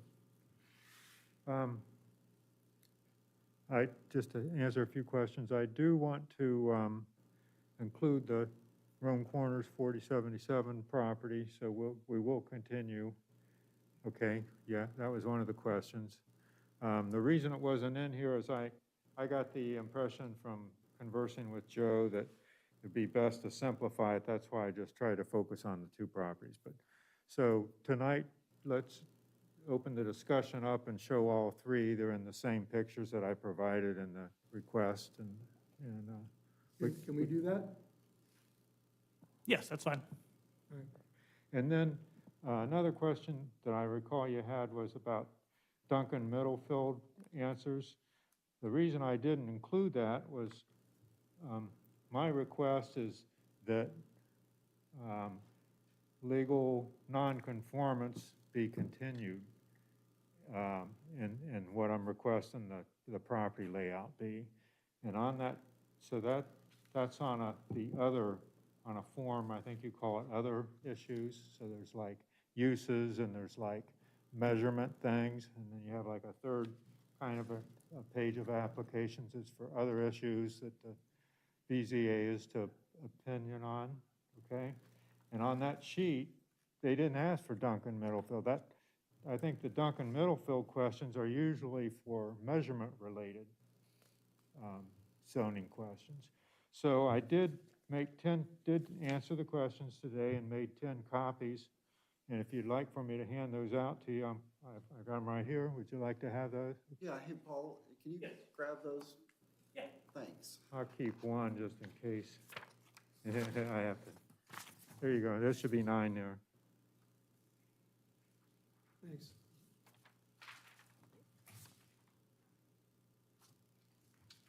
Sir?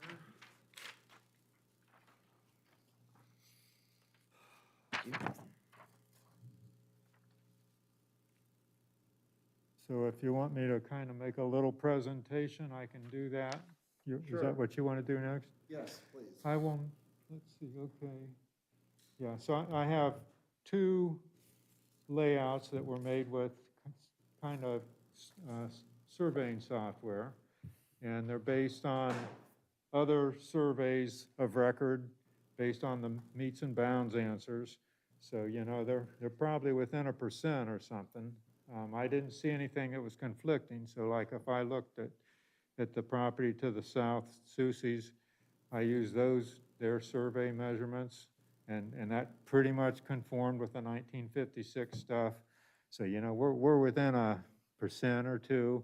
It's plenty close enough to make a decision on policy on zoning, I would think, that it isn't necessary for me to go out and hire a survey. And I tell you, I've been through that, and that took over 2 weeks worth of work. I went through about 40 of them. I went as far as past Marysville, and that's where I finally got one, all the way south to past Main Street down into Columbus, and all the way out east to Gahanna. And those guys are tied up, and they don't like doing this kind of work. They want to do quick turn mortgage surveys and stuff. They don't want to get into all the paperwork and that kind of stuff. So anyway, so what to see here is I want to flip to the other map picture. Okay, that's, no, go the other direction. Up, there you are, right there, that one, whoa. that's the as-is now picture. So that will match your county GIS. And what we're seeing here is we've got two very long, narrow lots off of driveways off of Worthington Road. And then on the west, we've got the Rome Corners property, which is north-south, very long and narrow, okay? So what we have there is a T-shaped, I'm sorry, an L-shaped. And what it consists of, it has 3 lots that are legal, non-conforming. Okay?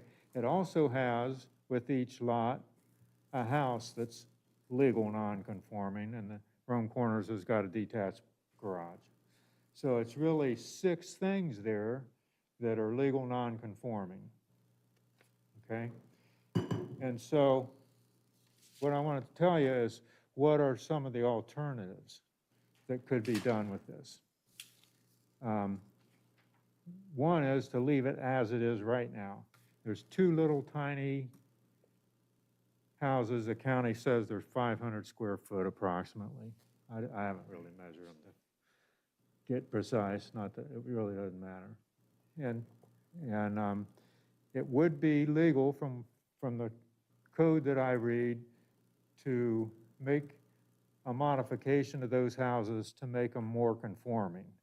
And if that's true, for example, I could increase the square footage. I could make them a 2-car garage, would make them conform, whereas they only have a 1-car now, okay? So I could do that. I could, if I wanted to, if it was better or somebody wanted to buy them and they could make a house and they wanted a little bigger house. My understanding is they can do it if it makes them more conforming. Okay? So that's one alternative. Right there, pretty much leave it what you're seeing. I'm going to give you three things. Alternative number 2 is the same as one, except the house could be a house individually, could be removed, and another house built on that lot. That's a legal lot.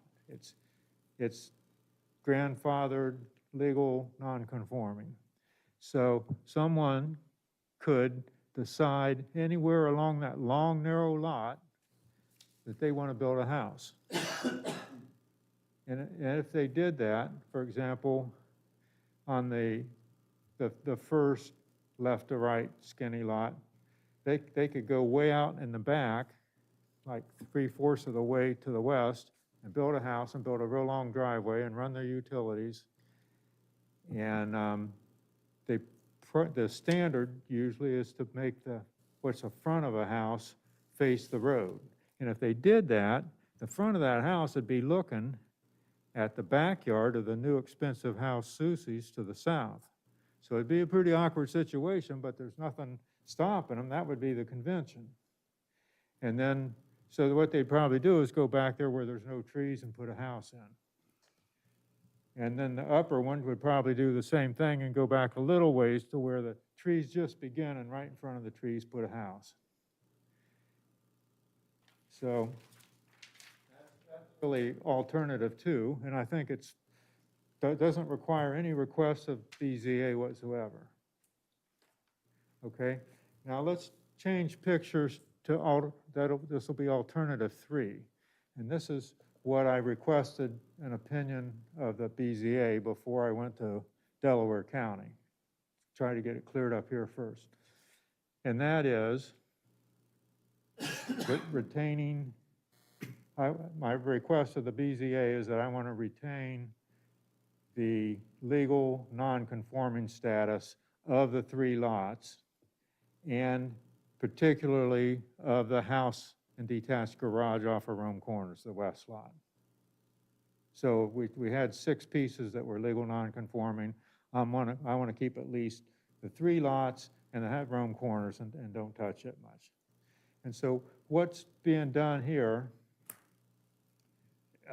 is to accommodate on the last picture, there are 11 nonconformances identified. And I'm not going to name them all, but the big ones are, all 3 lots are under on acreage. They're all 3 under on width. And width is frontage 150, setback is 150, and side yard is 25 foot and 25 foot. So that right away you lose 50 foot, and that's just about the width of those long skinny lots in that first picture. So what this layout here takes care of is that it's the same acreage, exact same dirt in the L shape as before, and nothing changed. And before it was legal non-conforming. We have the same dirt right here. And what I've proposed is to make 3 lots that are nearly conforming. Now, I can't make it more acreage, so I can't fix acreage, okay? But so there's 3 lots. The 3 lots are identical acreage as the 3 before. They didn't change one bit. It's just that I made them wide. And the 2 long skinny ones, I divided them across the narrow instead of making a real long lot line, okay? And so what this enables doing so the internal boundaries were changed between the 3 lots. Not the outside perimeter of the L, it's identical. And what that accommodates is the key intent and purpose of zoning and allowing legal nonconformances is the hope that somewhere in the future, somebody's gonna get rid of some or all of those nonconformances. And that's exactly what this proposal does. Of the 11 identified nonconformances, it wipes out, it accommodates and takes care of, makes them conforming almost 9 of 11. And the Rome Corners property is virtually unaffected. It's gonna, all of its nonconformances, everything remains the same. Just a little block of land it gave up for a flagged driveway lot on Rome Corners Road, and it got the exact same acreage back, which is an advantage for the lot. It gives a little bit of land farther off the road, better area for septic. Okay, so the request for the BZA is, I'm asking to retain the legal non-conforming for the 2 acreages and a real minuscule percentage, can't quite get 150 feet. And I've put bars in there with dotted lines to show you at different points what that width is. It's real close. So, you know, it something in the 95, 97% range of the 150-foot requirement for the setback width. So that's the issue. It's not your typical coming in asking for a variance. So it's misleading the way that's stated on the, I've got it typed right as to what the request is. The request is to retain the legal nonconformance.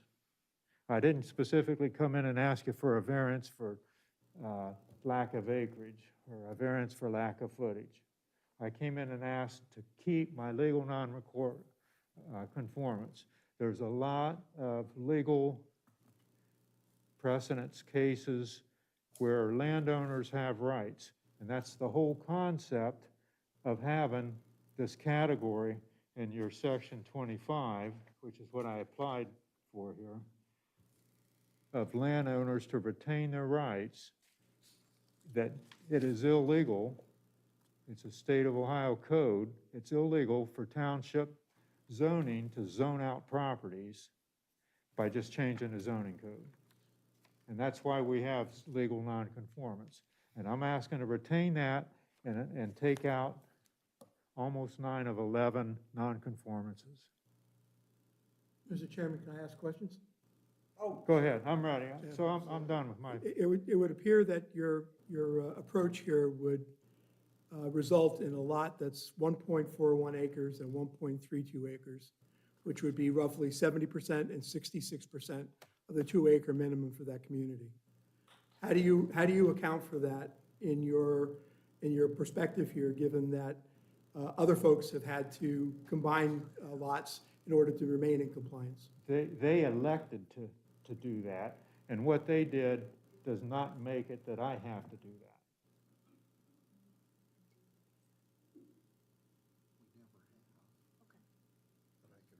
I have legal non-compliance rights to have lots of that amount right now. The only difference is I can get rid of almost 9 non-conformances for you, leaving only 2 and a fraction left. And those are the things I can't physically fix, our acreage and that 150 foot I can come close to. But what you are asking is that your neighbors live in a community where there are more houses on smaller lots, which was not envisioned by the way the zoning currently exists. Okay, I want you to look at this. Right now, I legally can do this, and I can even do it with a little tiny house. With this layout I'm showing you here, somebody would be willing to come in and buy those lots, the first 2, and put an expensive house which would help the neighborhood. Whereas right now, I can leave it, that little 500 square foot houses there, and they're the littlest houses in the whole, I don't even know how big of a circle we'd have to draw to find 2 little 500 square foot houses. And if you look across the street, so my stuff was, the first 2 were 1956 as mentioned, and the one on Rome Quarters Road is a 16-inch thick brick one-room schoolhouse that was on the 1909 Rand McNally map. So that's how old this stuff is. But if you look at the 3 lots across the street, you're looking at the neighborhood, those are 1-acre lots. My 2 lots there at 1.4 and 1.3 are 30 and 40% bigger than these people back here that are complaining about it, what I'm offering to do. That's how much bigger my lots are, and they're legal and they're grandfathered right now for a little tiny house. And I'm offering to get rid of almost 9 non-conformances for you. Mr. Chairman, may we have a brief recess before we have public comment? Is that allowed? Sure. Yeah. Can we do that? Can we do You want to that? have a recess? Do you want to go into executive session? I just want to take a 5-minute break, if that's possible. Yeah, sure. Can we call Okay, that? let's take a 5-minute Yeah. break. Because I think we're about to get into some nice discussion. Yeah, Okay. why not? Do we need to approve a motion? Yeah. Yeah, I think we're gonna take about a 5-minute break. Thank you guys for your patience. I know it's been a long night. It's gonna be a long night. Yes, sir. Yeah. He's asking about What's the that? variance.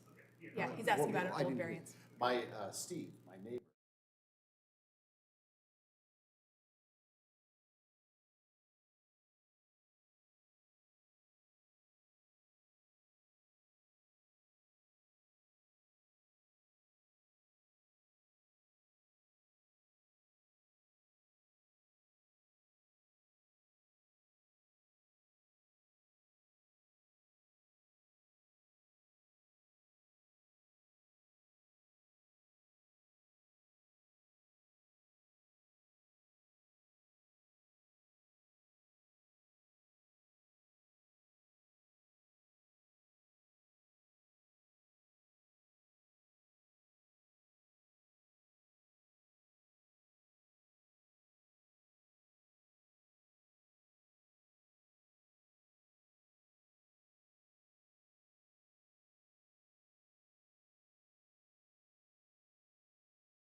Ready to go?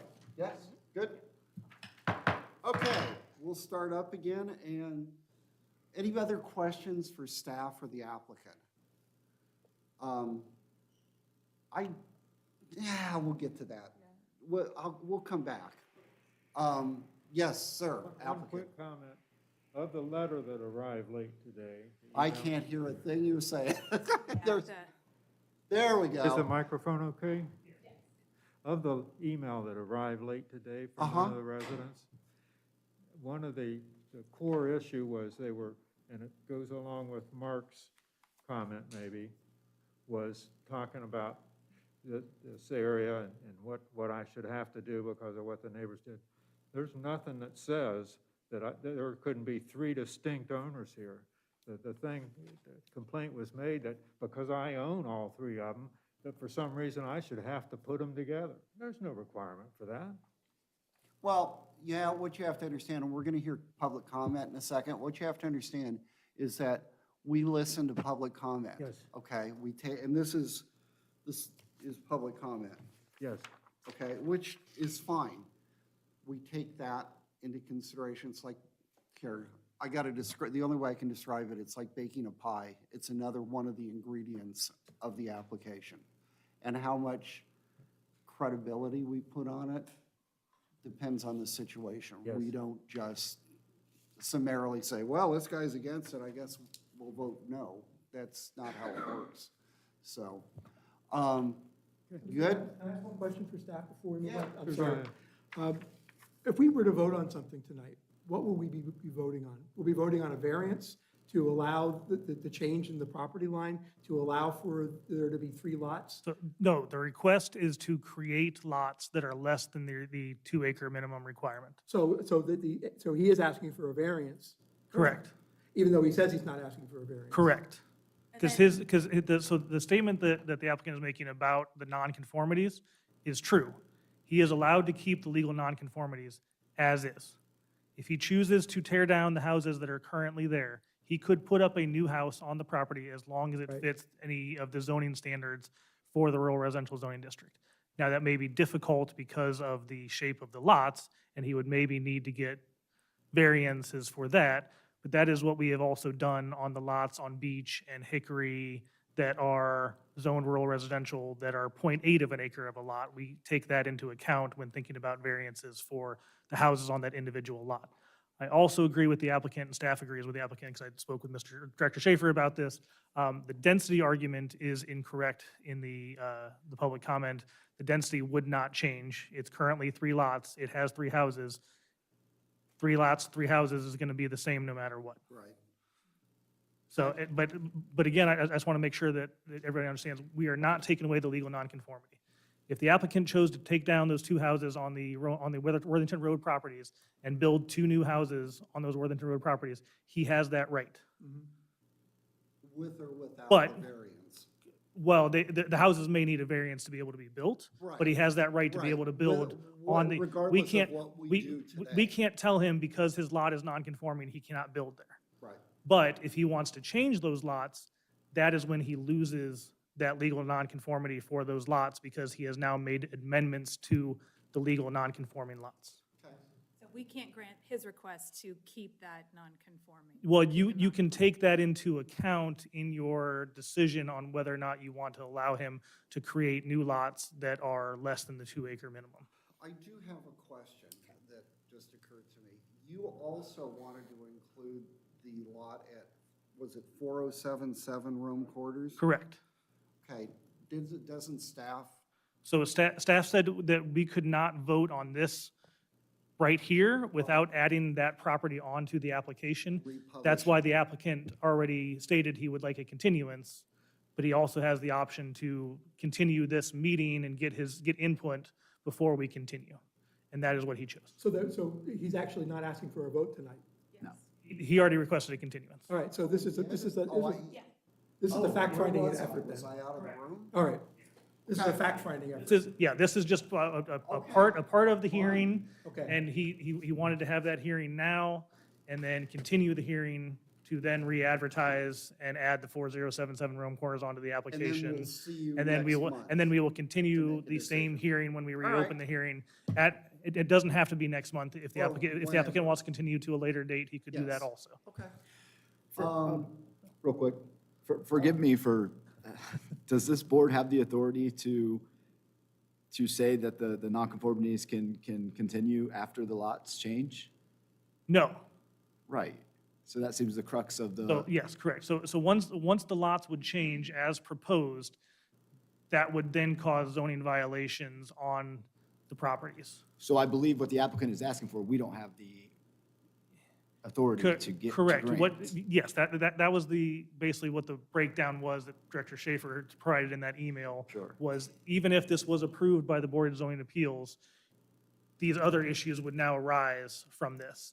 And the applicant, even though he did provide one questionnaire that talked about the frontage on the flag lot, that was not part of the application. That would have to be a separate variance application to be able to have that. It would also have to be a separate variance application to be able to have two principal buildings on one lot, which would be created by having that eastern lot have the two houses that currently exist on them. So yes, the changing of the lots, you could approve as of now, but then that would cause more nonconformities that would now be no longer legal nonconforming because there have been changes to the lots. And we're not going to do that tonight because we're not going to vote. Correct. Correct. Okay, so this is a fact-finding effort. And Mr. Ross, why have you considered just two lots, combining for two lots instead of the three? Well, I'm legally right now can have 3 lots and I can have 3 residences, and I want to retain that. But not without changing it, not without leaving it as it is. You have to leave it the way it is if you want to do that. Depends on whether I'm grandfathering and keeping the L shape. That's not my understanding from staff. Okay.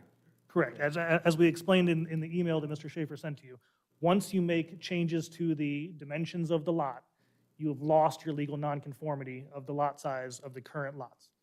If you keep the lots as is right now, I understand. you can build houses onto those lots. We are not taking away that I right. understand what you're saying. But the outside perimeter L shape remains the same. Right now, today, that's 100% non-conforming legal.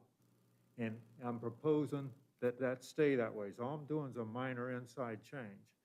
And so if you want to say that, if you want to tell me formally, legally, that I cannot do that, go ahead and give me the denial. Another point I want to, so that, I want an answer.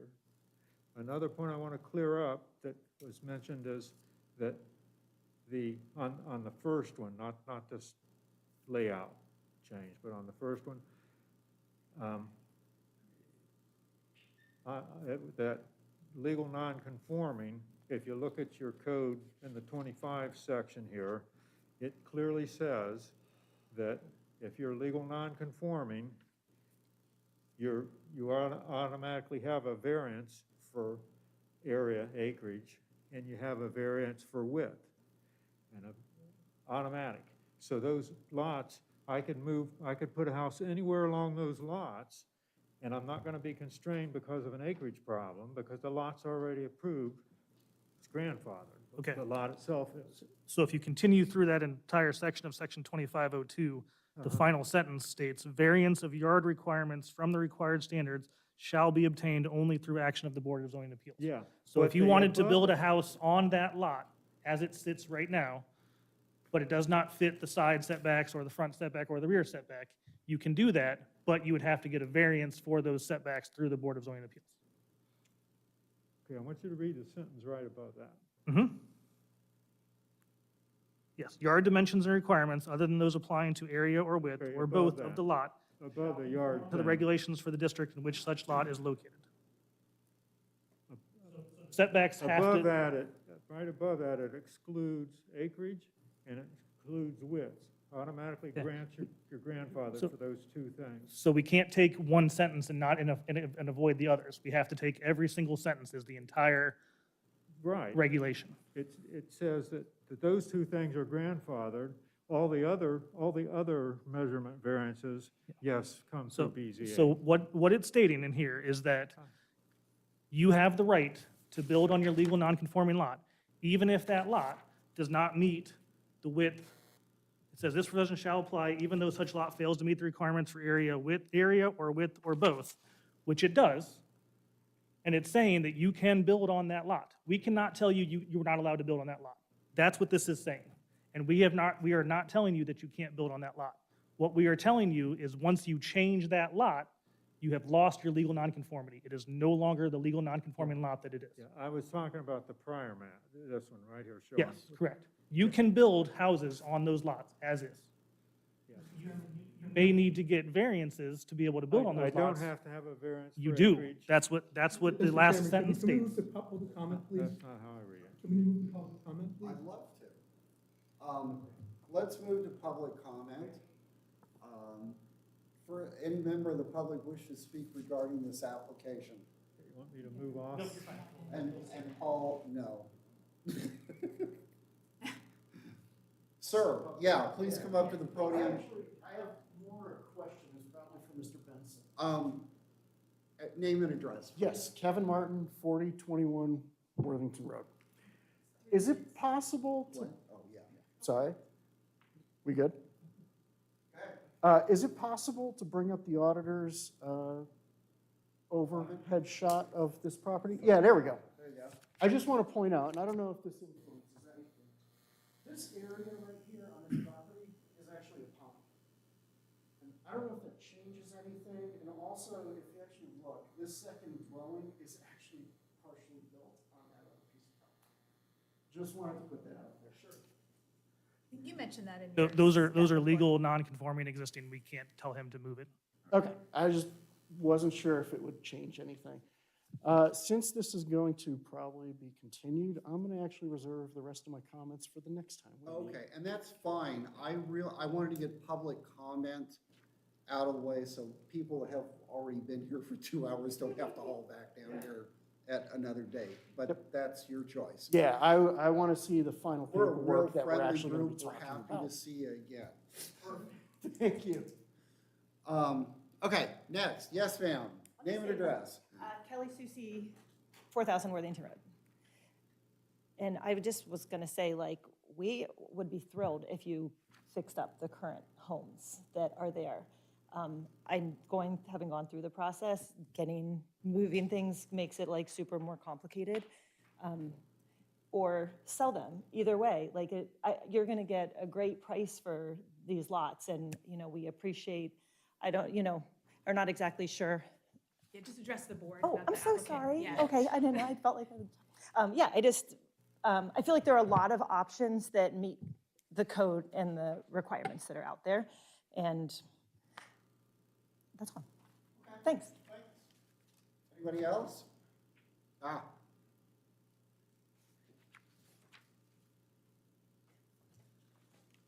Christine Pedraza, 4068 Worthington Road. So I am the house just below the Susie's house, so one south of the house that you see there. So, This one? no, that's the Susie's that you just. Oh, That's this me. one. Got it. Yes. Okay. And we also, when we purchased that lot, it was 2 different lots. There were 7 structures on that lot, one of the tiny little 400 square feet homes, an out barn that sat between our lot and actually Susie's lot that we tore down, a barn, a chicken coop, multiple things. And we took those 2 lots, similar to what the Susie's did, and turned it into one lot, put our home and our outbuilding, and it's lovely. And the Susie's then did a similar thing when they got 2 lots. And I think one of the options that was not presented in his multiple options when Mr. Ross was presenting his 3 options, the one option that we all found to be not simple, but made sense, was to combine those 2 lots and be able to build a house similar to the homes that are on the entire street, and including homes across the street, which I think he mentioned are smaller than the rural residential homes, but they are similar green space, similar size, similar type of homes, similar type of, like I said, green space and size. So I would just like to recommend that you take into account when we purchased our homes and when Mr. Ross purchased these properties and has continued, like, had trouble keeping up with the landscaping and all of the things like that. Now, it has been somewhat taken care of, but if you drive by there, I think you'll see there could still be some work done on the existing structures and upkeep of the property. Okay, Thank you. all right, thank you. Anybody else? Yes, sir. All right, well, and like. Name and Chris, address. Rob Susie, 4,000 Worthington Road. Yeah, like Chris was saying, we bought the place, yeah, we elected to combine the lots because, we saw what the other neighbors did and we could like kind of see what's going on. Because the shacks that they have on John's properties, 2 are on ours, 2 are on theirs, and so on. So it's like you kind of anticipate that's what, you want your neighborhood. This is what you want in the area. They, currently, those 2 shacks, they were rented for a long time. Like, people were living in them, and they're really uninhabitable. And so if we kept it the way it is, and John wanted to build other houses on there, they're going to be very small. And I have a feeling it's probably going to be more rentals. And even, I think if I read it right, the properties, like if he cut it into different areas or made whatever, combined them so he could put lots of different ways, he said less than 1,100 square foot homes are going in there. I think you and I know those aren't going to be single-family homes to match what's in the area. I have a feeling they're going to be rental properties. I don't want rental properties right next to me. That's not why I moved here. So I don't know. That was never brought up. I just want to make sure Okay, that was out there. good. Thank you. Yes, sir, in the back. It's okay, we don't charge extra here.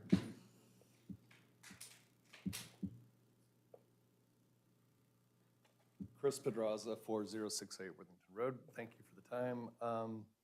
Yeah, I just would suggest or request that you stand with your current variance and approvals, residential rural, that it stays what we have and not allow for other variances to continue on. When we built ours, we tried to eliminate the variances.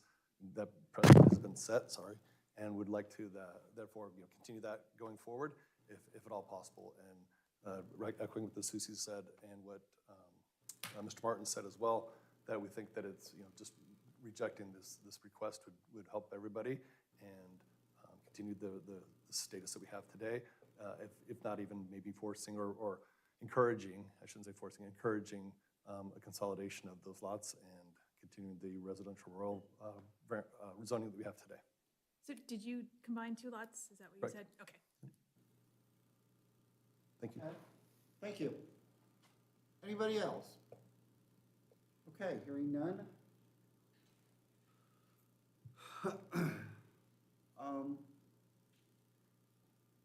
So I need a little guidance. Where do we go from here? I would suggest following the request of the applicant and continuing. Okay, You could speak with him if you'd like about when you would like to continue. It does not have to be to the next month. It can be till later if he has more information that he wants to gather. When would he like he's not in the room? Yes. When would you like to come back, sir? May meeting is May 19th. Yeah, I think it's fine. June meeting would be a Oh, later because he date. doesn't really need to do anything. It's really, He will have to give us a new application okay. that includes the 4077 Rome Corners.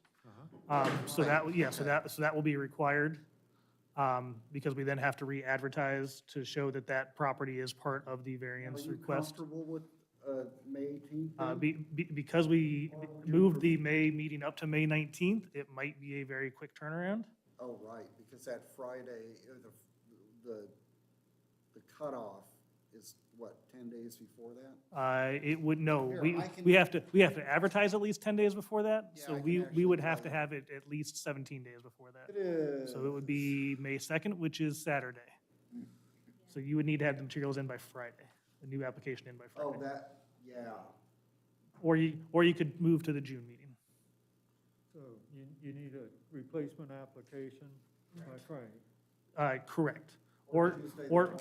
or we could continue to the June meeting, and you would then have another month and a half to be able to get Have materials. it by Friday. Okay. If it causes you a problem, then we can roll it on out. It's up to you. You are the applicant. You can decide if you want to have it by Friday. Have it in by Friday. Okay.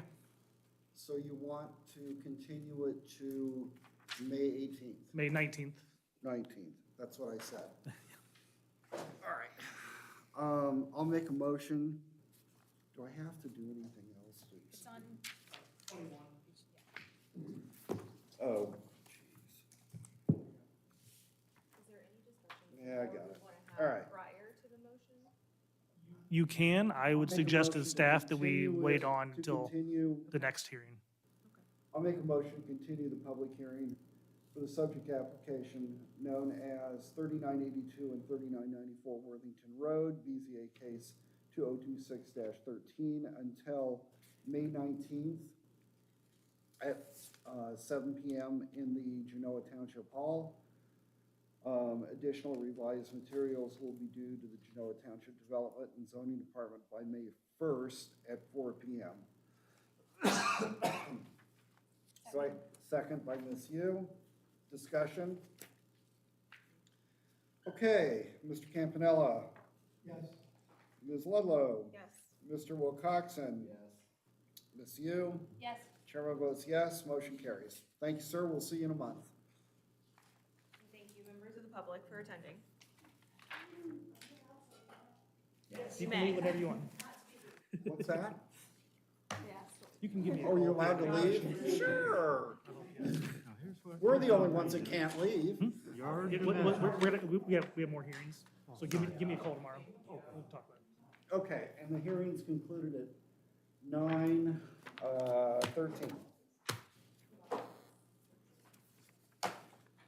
So now, we're going to.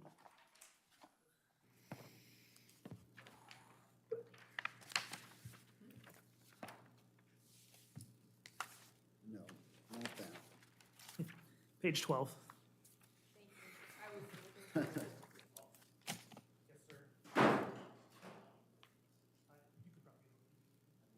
There we go, conditional use. Look at that. Okay, hang on Same one, applicants, okay. hang on one second. Yeah. Let me get And I was this. looking around, I'm like, I don't see one. Yeah. What's that? Two properties. No, the next two are the same applicant. I'm caught up now. Different properties. Well, we certainly know how to clear a room, huh, Paul? All right. And this So is actually, I need to save all those. 15, 16, oh, these are the ones I printed. Okay, we will open the meeting at 9:15. And I'll read the legal notice into the record, and then I'll swear everyone in. Kyle Young requesting approval of a conditional use permit for an accessory dwelling at 9568 Craigens Court, Galena, Ohio 43021, currently zoned rural residential, BZA case 2026-15. Those wishing to appear and speak on this matter, please stand, raise your right hand.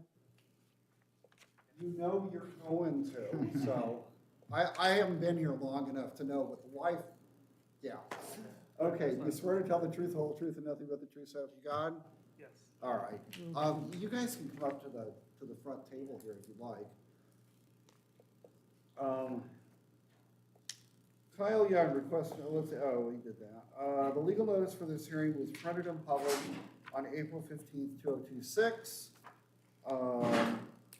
In the Delaware Gazette and posted at the Genoa Township Hall on April 7th, 2026.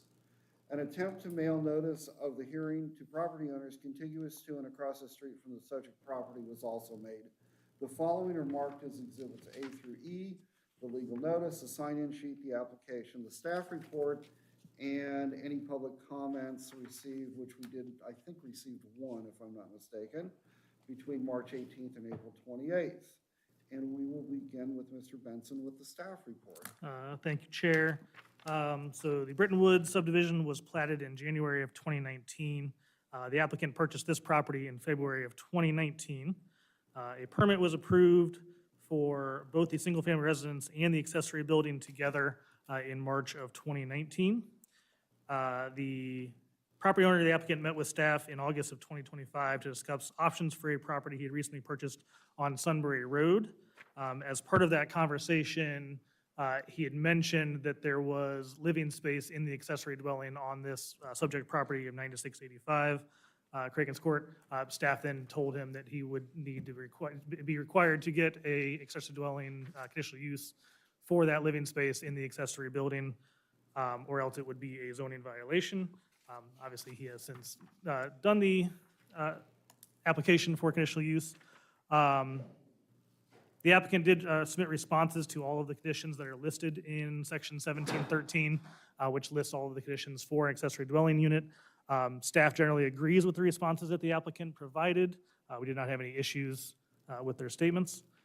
Copies of the application were provided to police, fire, and maintenance. Fire Marshal Cato did respond with no concerns. There is an update to the public comments. We did receive one public comment by email. A resident that lives across the court and is also the president of the HOA sent an email that Can you put the overhead up on there? Thanks, sir. said that they are in favor of the application. And I did provide that email to you, and you all have a copy of that email also. All for me. Okay, let's go to the applicant.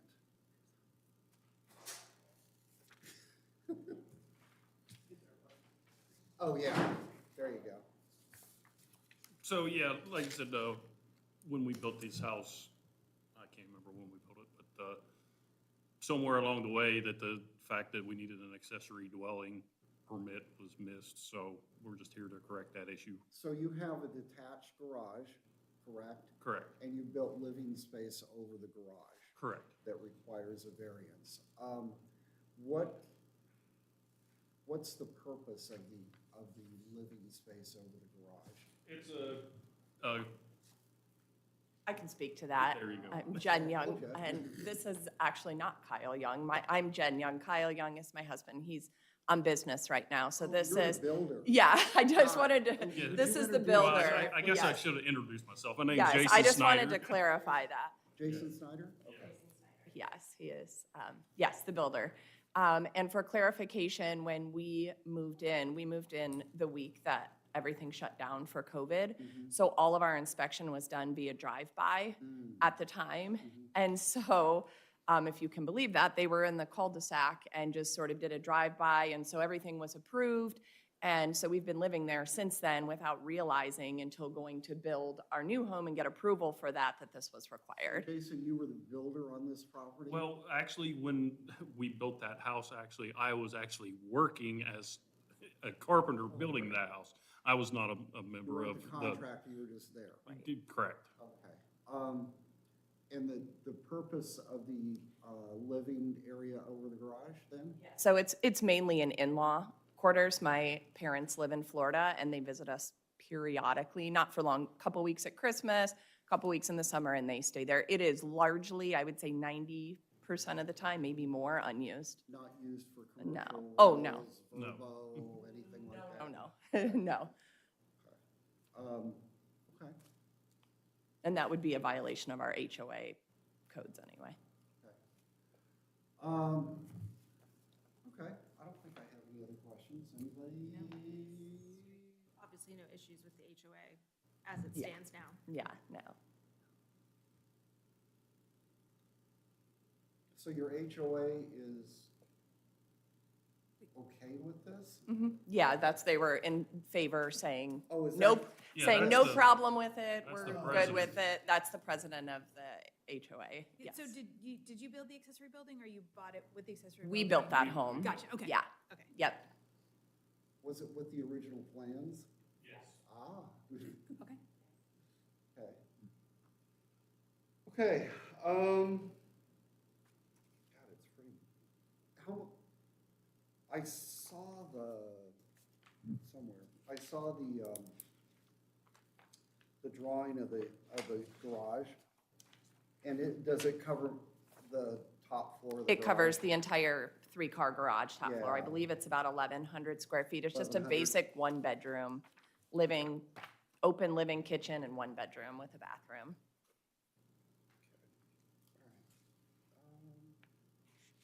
And then, oh, good. You can see it it's to the north, Yeah, I'm looking. yeah, northwest there. Got it, thank you, Mark.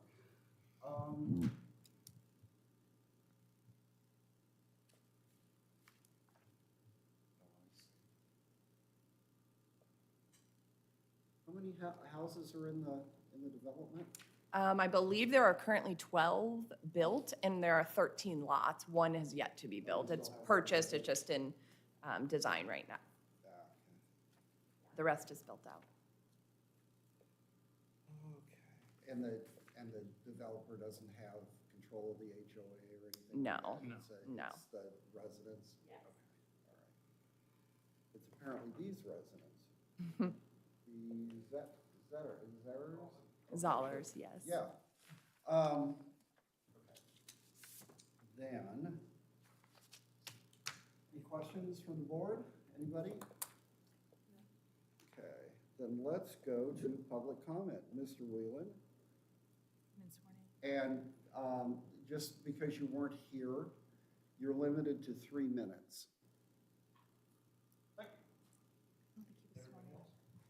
He wasn't sworn in.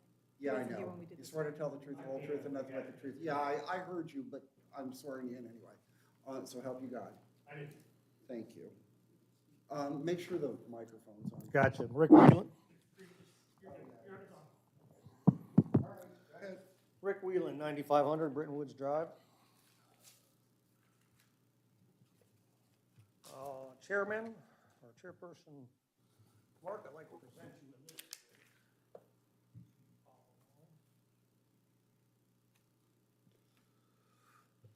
Under the responsibilities of the BZA, under section 301.05C, is to grant conditional use permits specified under section 302.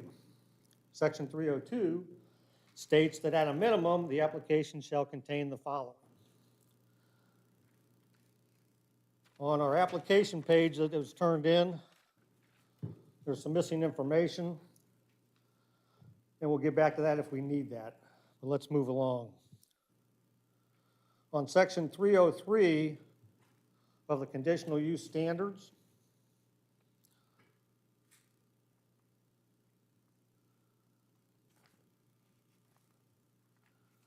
it says that all conditional uses may be permitted, provided that such uses shall be found to comply with the following requirements. And under section 303.07, 303.09, it says the use conforms to all applicable regulations governing the district in which it is located.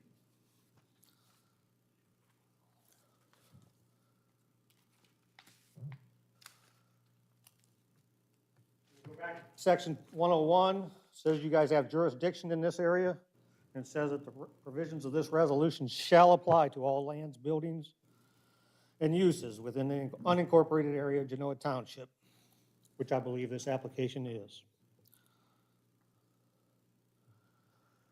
So I'd like you to take a look at, on your drawings, there's a elevation drawing on page 7 that states the building height of this structure is 26 feet.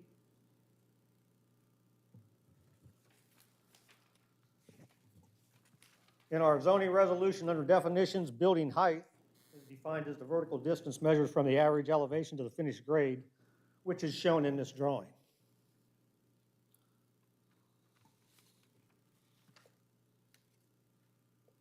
On your application, first page, it says lot size is 2.137 acres, and the zoning district is rural residential. It does not have any information in there for subdivision name, which should have been turned in with the application before it was accepted. And also down under proposed conditional use, it says to please cite the section number It's missing information there also. Since this is in the rural residential district, that is Article 6 of our zoning resolution, and under Article 6.4, Okay, your 3 minutes are up, Mr. Whelan, thank you. this is serious stuff that I think I should be able to continue on with for you guys. I Everybody didn't see you gets- limit everybody else in previous meetings to 3 minutes. Yeah, 3 minutes. They were all under 3 minutes. Yeah, if you'd have been here at the beginning of the meeting, you'd have known. The first thing I said was that you were gonna get a maximum of 3 minutes. Well, you're against the violations. Thank you.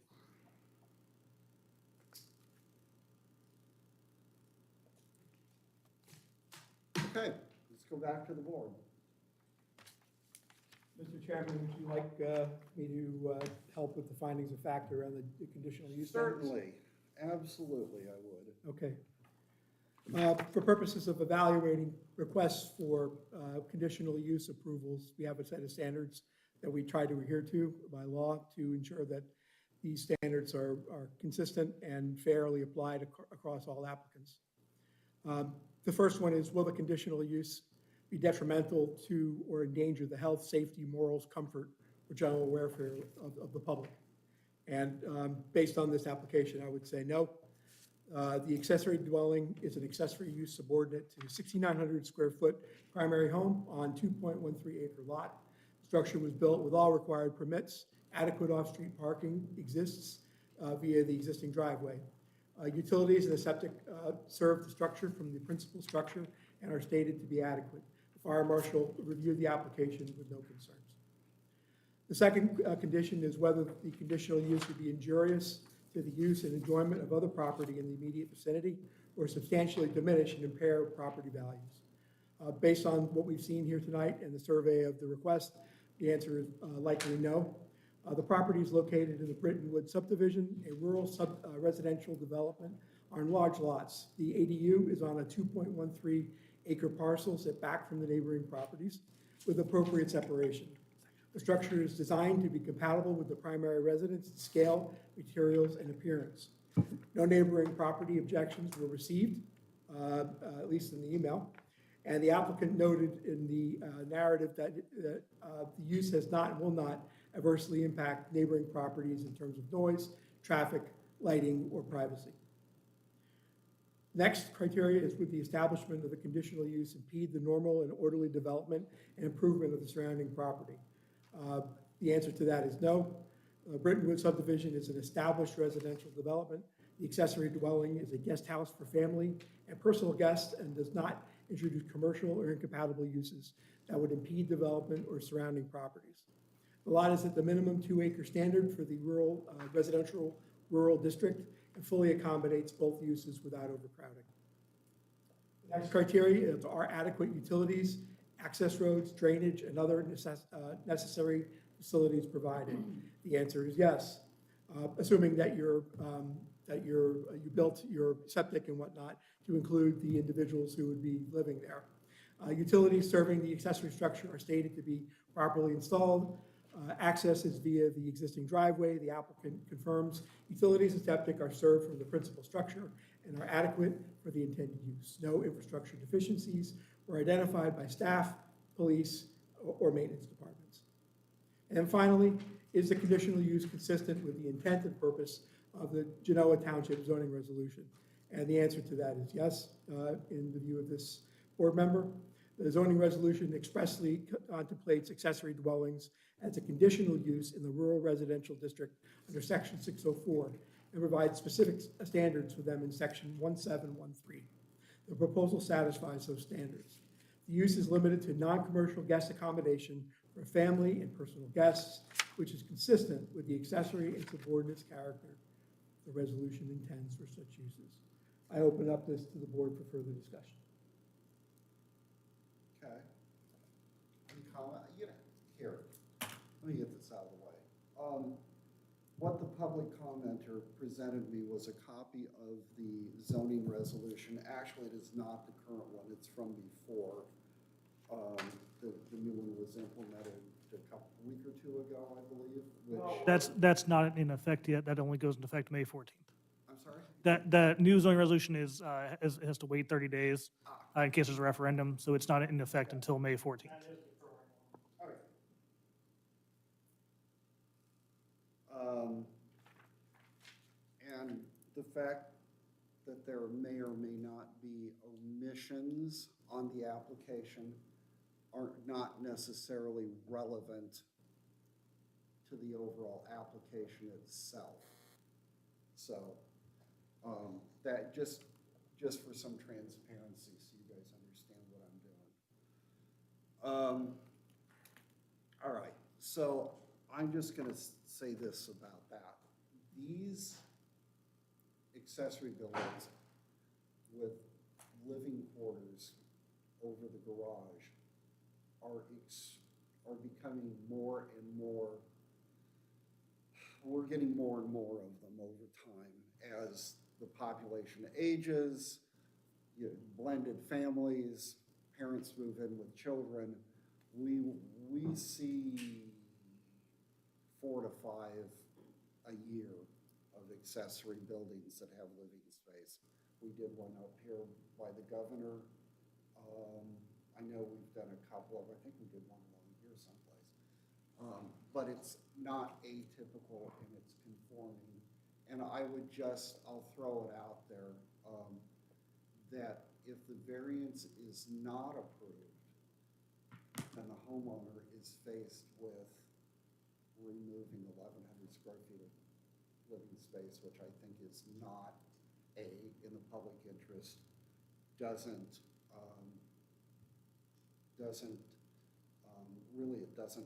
there's no impact on the neighborhood one way or the other, whether it's there or whether it's not there. If they were running a business, that would be one situation, but they are not. And they have stipulated they are not running a business. And therefore, I think that, well, I've said my piece, you guys can go ahead.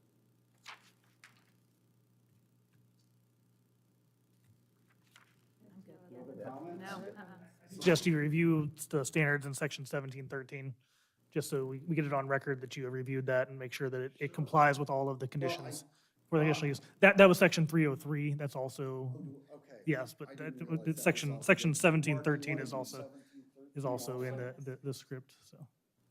What's that? It's in the script.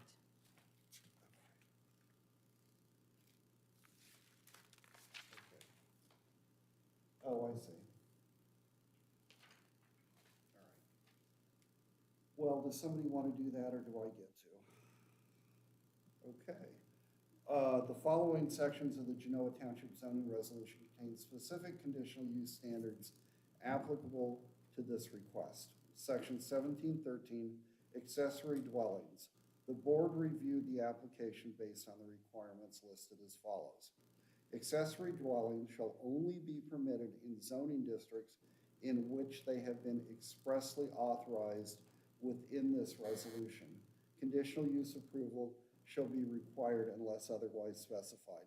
So it does require a use or approval from the board.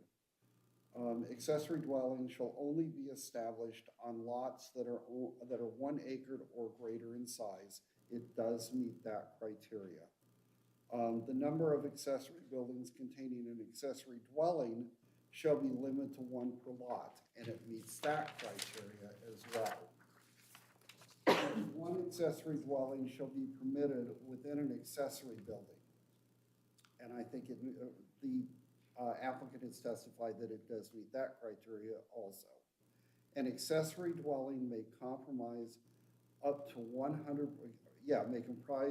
100% of an accessory building, and doing the math quickly, it does. The floor area of an accessory building shall not exceed the floor area of the principal dwelling, and it does not.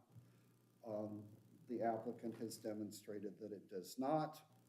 Accessory buildings containing an accessory dwelling shall comply with all provisions established in section 1609, as well as all other standards applicable to the zoning district in which it's located in instances of conflict the provisions within this section shall prevail, and I've heard nothing to the contrary that it does not conform. It's already constructed and already approved, so it does Right. conform. Right. Okay. Well, since I'm here, geez, you guys are making me do all the work tonight. I'll move. I can do the motion if you like. Sure, go Yeah. ahead, Mark. I'm going to put forward a motion to approve this request and incorporate exhibits A through, which? A through E, as well as the board's findings pertaining to review of section 1713, recently provided by our chairman, and the general condition use standards of the Genoa Township zoning resolution into evidence, and to approve the conditional use for an accessory dwelling unit in an existing accessory building for BZA 2026-15 application received March 18th, 2026 for the property located at 9568 Craigens Court, Galena, Ohio 43021. Parcel ID 317-411-0300700000. Lot 7975 Britton Woods, owned by Jennifer Young, zoned rural residential. The conditional use is approved for a 900 square foot accessory dwelling located in the upper floor of the existing accessory building, carriage house to be used as a non-commercial guest house for the temporary accommodation of family members and personal guests subordinate to the primary single-family residence at the same address. The conditions of the approval are one, the accessory dwelling shall be used only as a non-commercial guest house for the temporary accommodation of family members and personal guests of the property owner. The unit shall not be rented, leased, or used as a short-term rental, including on platforms such as Airbnb, VBRO, or similar, without separate BZA approval for such use. So let me see you on the app. The accessory dwelling shall remain accessory and subordinate to the primary single-family residence at the Craigens Court address. Occupancy of the ADU independent of the primary residence is not authorized. 3, the accessory building containing the dwelling shall not be converted to contain more than one accessory dwelling unit without a new or amended conditional use approval for the BZA.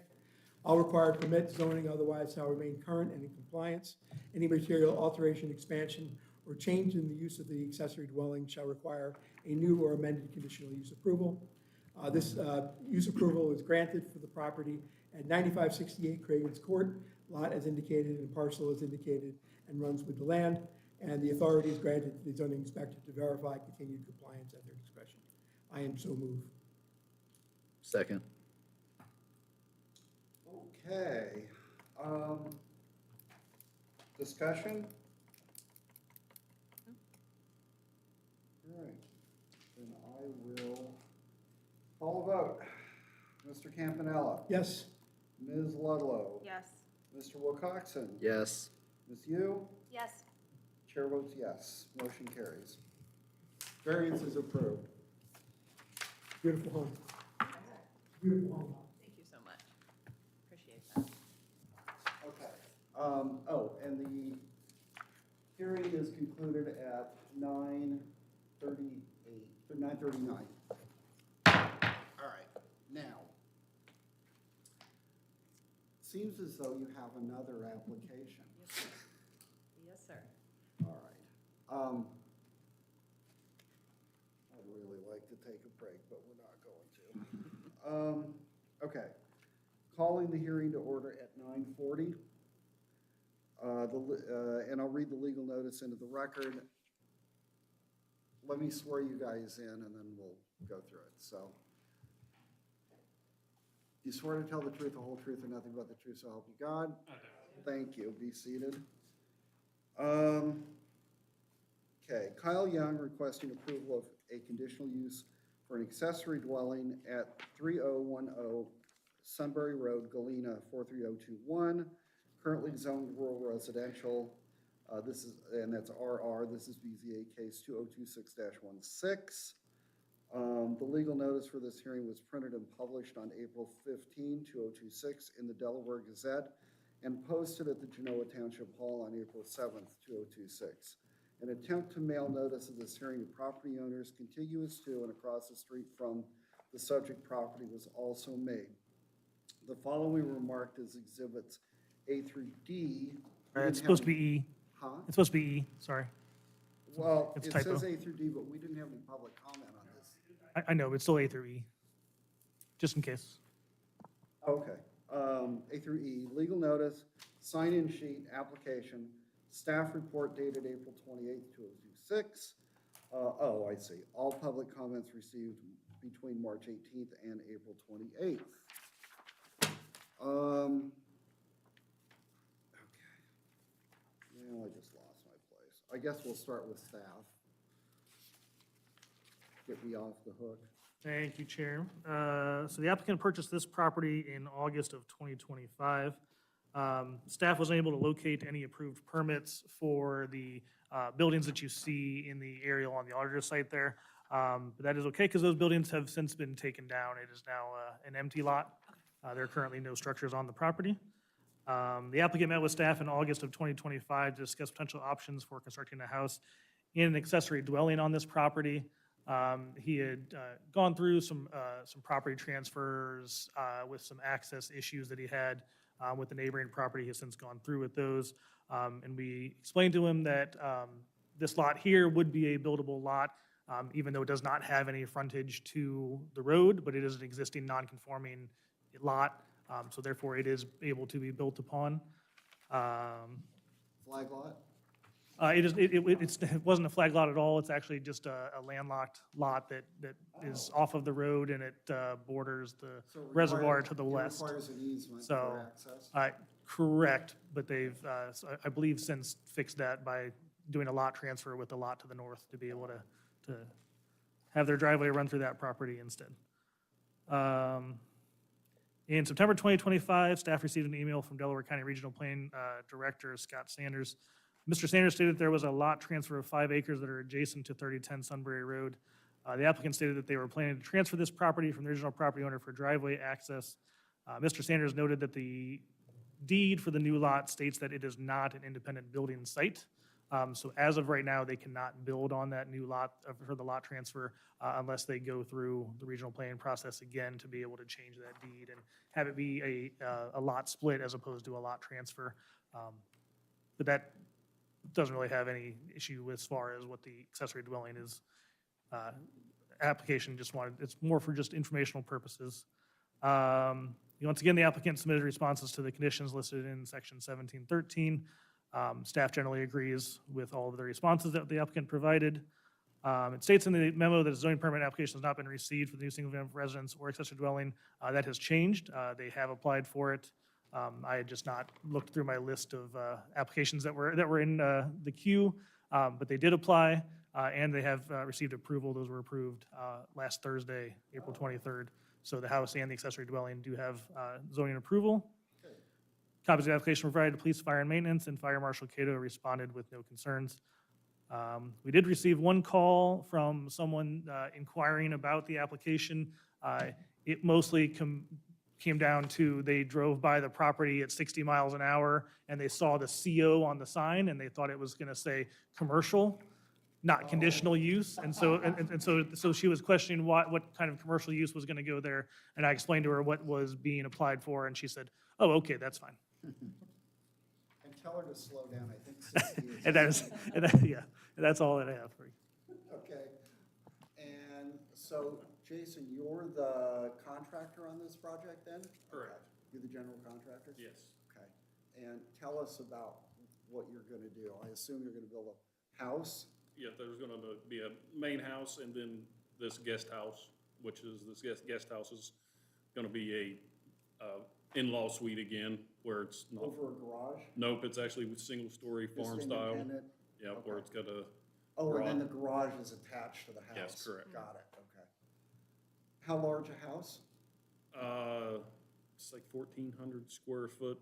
No, the main house. Oh, the main house is, including basement, it's 10,000 square foot. Without the basement, what, 75? It's about 500, or 5,000, I'm sorry. 5,000? Okay. Yes. Yeah, first story is 5,000-ish. Okay. And this is a one-floor home instead of our other one, Oh, how one story. it matched in size, and so that's why this is not building over, because we wanted the house and the guest house to be same style, same height, same match, to look the same. So that's why it's attached rather than above this time. Okay. Got it. Oh, okay. All right. Questions? board?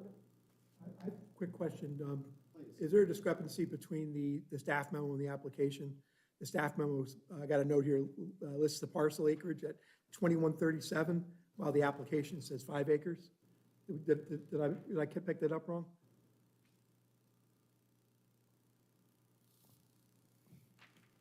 Yeah, the auditor site Auditor says, site, the auditor yeah, site auditor says- is 5 acres. Does it? Yeah. Then it- So it's 5. It probably is then if the auditor says it. Make sure, that AI caught this one, not me. That would be my apologies. Well, all I can tell you is in my application, that if it said 5, it was 5. That'd be a copy and paste error, that's my apologies. Yeah. Yeah, I mean, 213, yeah, that 213 was the was on last the other one. staff memo, so probably just carry it. That was a copy and paste error. Anybody else? Travis? Teresa? No? Nobody?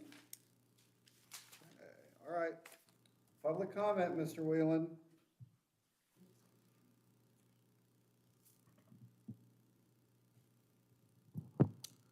Good evening, Rick Wieland, 9500 Britton Woods Drive. Your proximity to the subject property? I'm in the township, It's approximately 3 miles. 3 more miles. And I think this is one of the premier things that you have to have for an accessory dwelling. Even the one on their existing property is top-notch. This one is exactly top-notch. You have all the setback areas that you have. It meets all the requirements. The only thing missing is some information on your application for you guys. This is such a good application for this accessory dwelling stuff that I think you guys need to talk to the zoning department or the trustees and possibly tell them that we don't need to charge people $600 to come in here and get an application for something this good.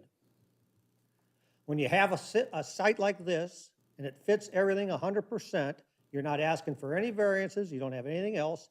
It's a brand-new application that's going to be ran through the whole building department, the health department, and everything else, which will just take care of all the other stuff. It's an ideal application. When people come in with applications this good, this should not be considered a BZA thing. And you guys need to look at this, because this is charging somebody $600 for something that they're doing 100% perfect, and no reason that they should come in front of you guys.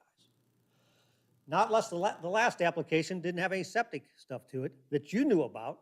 It was not approved at the beginning of that job. This one will be, because everything is being done right on this job. The last one was not. This needs to be brought up with our zoning staff, the trustees, and the zoning commission to review this stuff. And I trust that you guys are going to try to do something. Thank you. Thank you. Okay. Go ahead. Pardon? It's like, I don't see how that had anything to do with their application, but, okay. All right, discussion?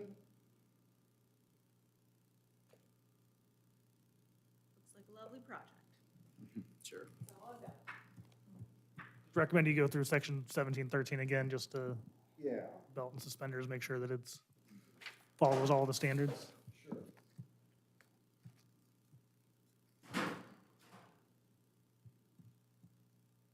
Got it? 16? Oh, who's doing it? Do it. Just the following sections of the Genoa Township zoning resolution contain specific conditional use standards applicable to this request, section 1713, accessory dwellings. The board reviewed the application based on the requirements listed as follows. Section 1713.01, accessory dwellings shall only be permitted in zoning districts in which they have been expressly authorized within this resolution. Conditional use approval shall be required unless otherwise specified. That's what we're here for. Section 17.02, accessory dwellings shall only be established on lots that are 1 acre or greater in size. We have 5 acres. Section 1713.03, the number of accessory dwellings containing an accessory dwelling shall be limited to 1 per lot. That is the case here. Section 1713.04, only 1 accessory dwelling shall be permitted with an accessory building. Also the case here. Section 1713.05, an accessory dwelling may comprise of up to 100% of an accessory building. I believe it is 100%. Section 1713.06, the floor area of an accessory dwelling shall not exceed the floor area of the principal dwelling to, and its accessory to. The main structure is going to be significantly larger. Section 1713.07, accessory buildings containing an accessory dwelling shall comply with all provisions established in section 1609, as well as other standards applicable to the zoning district in which it is located. In instances of conflict, the provisions with this section shall prevail. Again, it's, this time we're going through it being built, getting the approval beforehand. Yeah. Well, I guess I might as well just finish the set off here. I'm going to make a motion to approve the conditional use permit and incorporate exhibits A through E, as well as the board's findings pertaining to the review of section 1713 of the Genoa Township zoning resolution into evidence and approve the subject conditional use request in accordance with section 303 of the Genoa Township zoning resolution for BZA case 2026-16. Application received March 18th, 2026 to allow for an accessory dwelling on property at 3010 Sunbury Road, Galena, 43021, zoned rural residential based on the following aforementioned findings. The proposed complies with all requirements of section 303 of the Genoa Township zoning resolution as documented during this hearing. The proposal complies with all requirements of section 1713, which we just went through, of the Genoa Township zoning resolution as documented during the hearing. This motion only authorizes the issuance of a conditional use permit. Such approval is subject to the following. All required permits, zoning or otherwise, be obtained. Pursuant to section 305 of the Genoa Township zoning resolution, the conditional use permit shall expire if for any reason the conditional use shall cease more than 6 months or is not begun within 12 months of the date of this approval. You guys are going to start construction before then, I assume? Okay. I don't think there are any other conditions, and I have made the motion, and someone can make a second. Second. Okay, discussion, anyone? No? All right, I'm going to call the roll then. Mr. Campanella? Yes. Ms. Ludlow? Yes. Mr. Wilcoxen? Yes. Ms. Yu? Yes. Chair votes yes. Motion carried. Variance approved. See, it's so much easier when you do it up front. Yes, thank you so much. All right, Appreciate thanks, your guys. time. Thanks for Thank you waiting. so I know much. it was a long night. That's all for you. right. Okay. I want to stay in that guest house. All right. We're not quite done yet.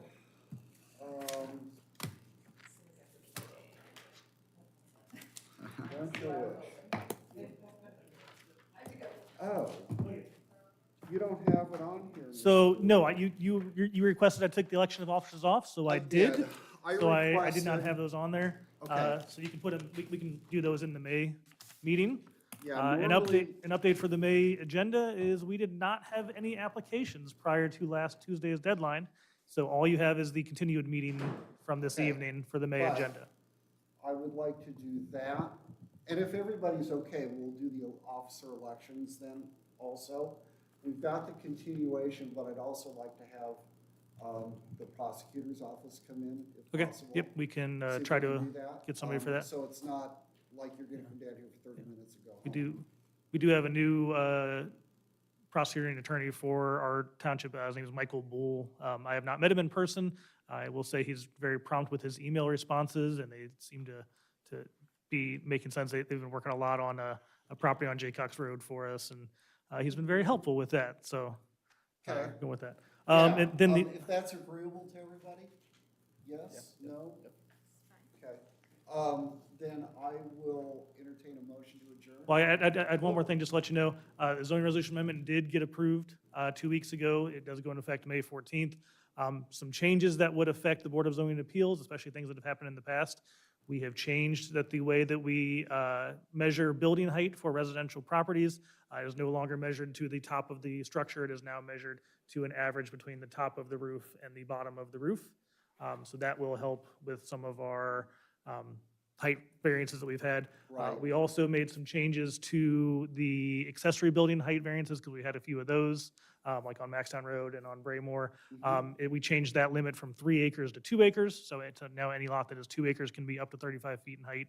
We also, because of some public feedback about giving people some bonuses if their accessory building is further from the lot lines, everybody gets a bonus so your basic accessory building lot height is 22 feet if you are less than 2 acres. But for every foot you are farther from the lot line, you get another foot of height. So if you're 14 feet from the nearest lot line, instead of you can be 10, now your height is 26 feet instead of 22 feet. So we're trying to help out the residents and not have to have quite as many meetings here for the Board of Zoning Appeals. We have also now exempted all accessory buildings that are under 200 square feet from zoning regulation. That will really help in all of the applications we were seeing for somebody that bought a 10 by 16 pavilion at Costco and then put it over their patio, not thinking they had to get a permit for it.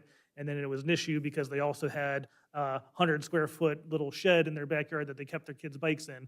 Now that both of those are exempt from zoning regulation, they can have those buildings on there. They aren't limited to the one building, accessory building per lot, because those are exempt. They don't count as buildings anymore. They can put them where they would like as long as they're under 200 square feet.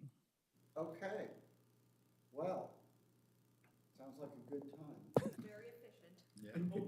Can you remind me? Trying to save us from having to do as many variances and trying to Can you save us. remind me when meetings. the gentleman is coming back, the one who wore the mask tonight? Is that June or next? May month? 19th. So he's coming back in May? Yes, correct. If he gets it in by Friday. Yeah, Yeah. we'll see. So Okay, I It's good just to- wanted to know, we'll have prepare to, myself. we'll have to open the hearing for May 19th no matter what. Yes. So, I offered it. Sometimes people don't listen to what I'm not telling them. Okay, entertain a motion to adjourn. So moved. Second. Okay, all in favor?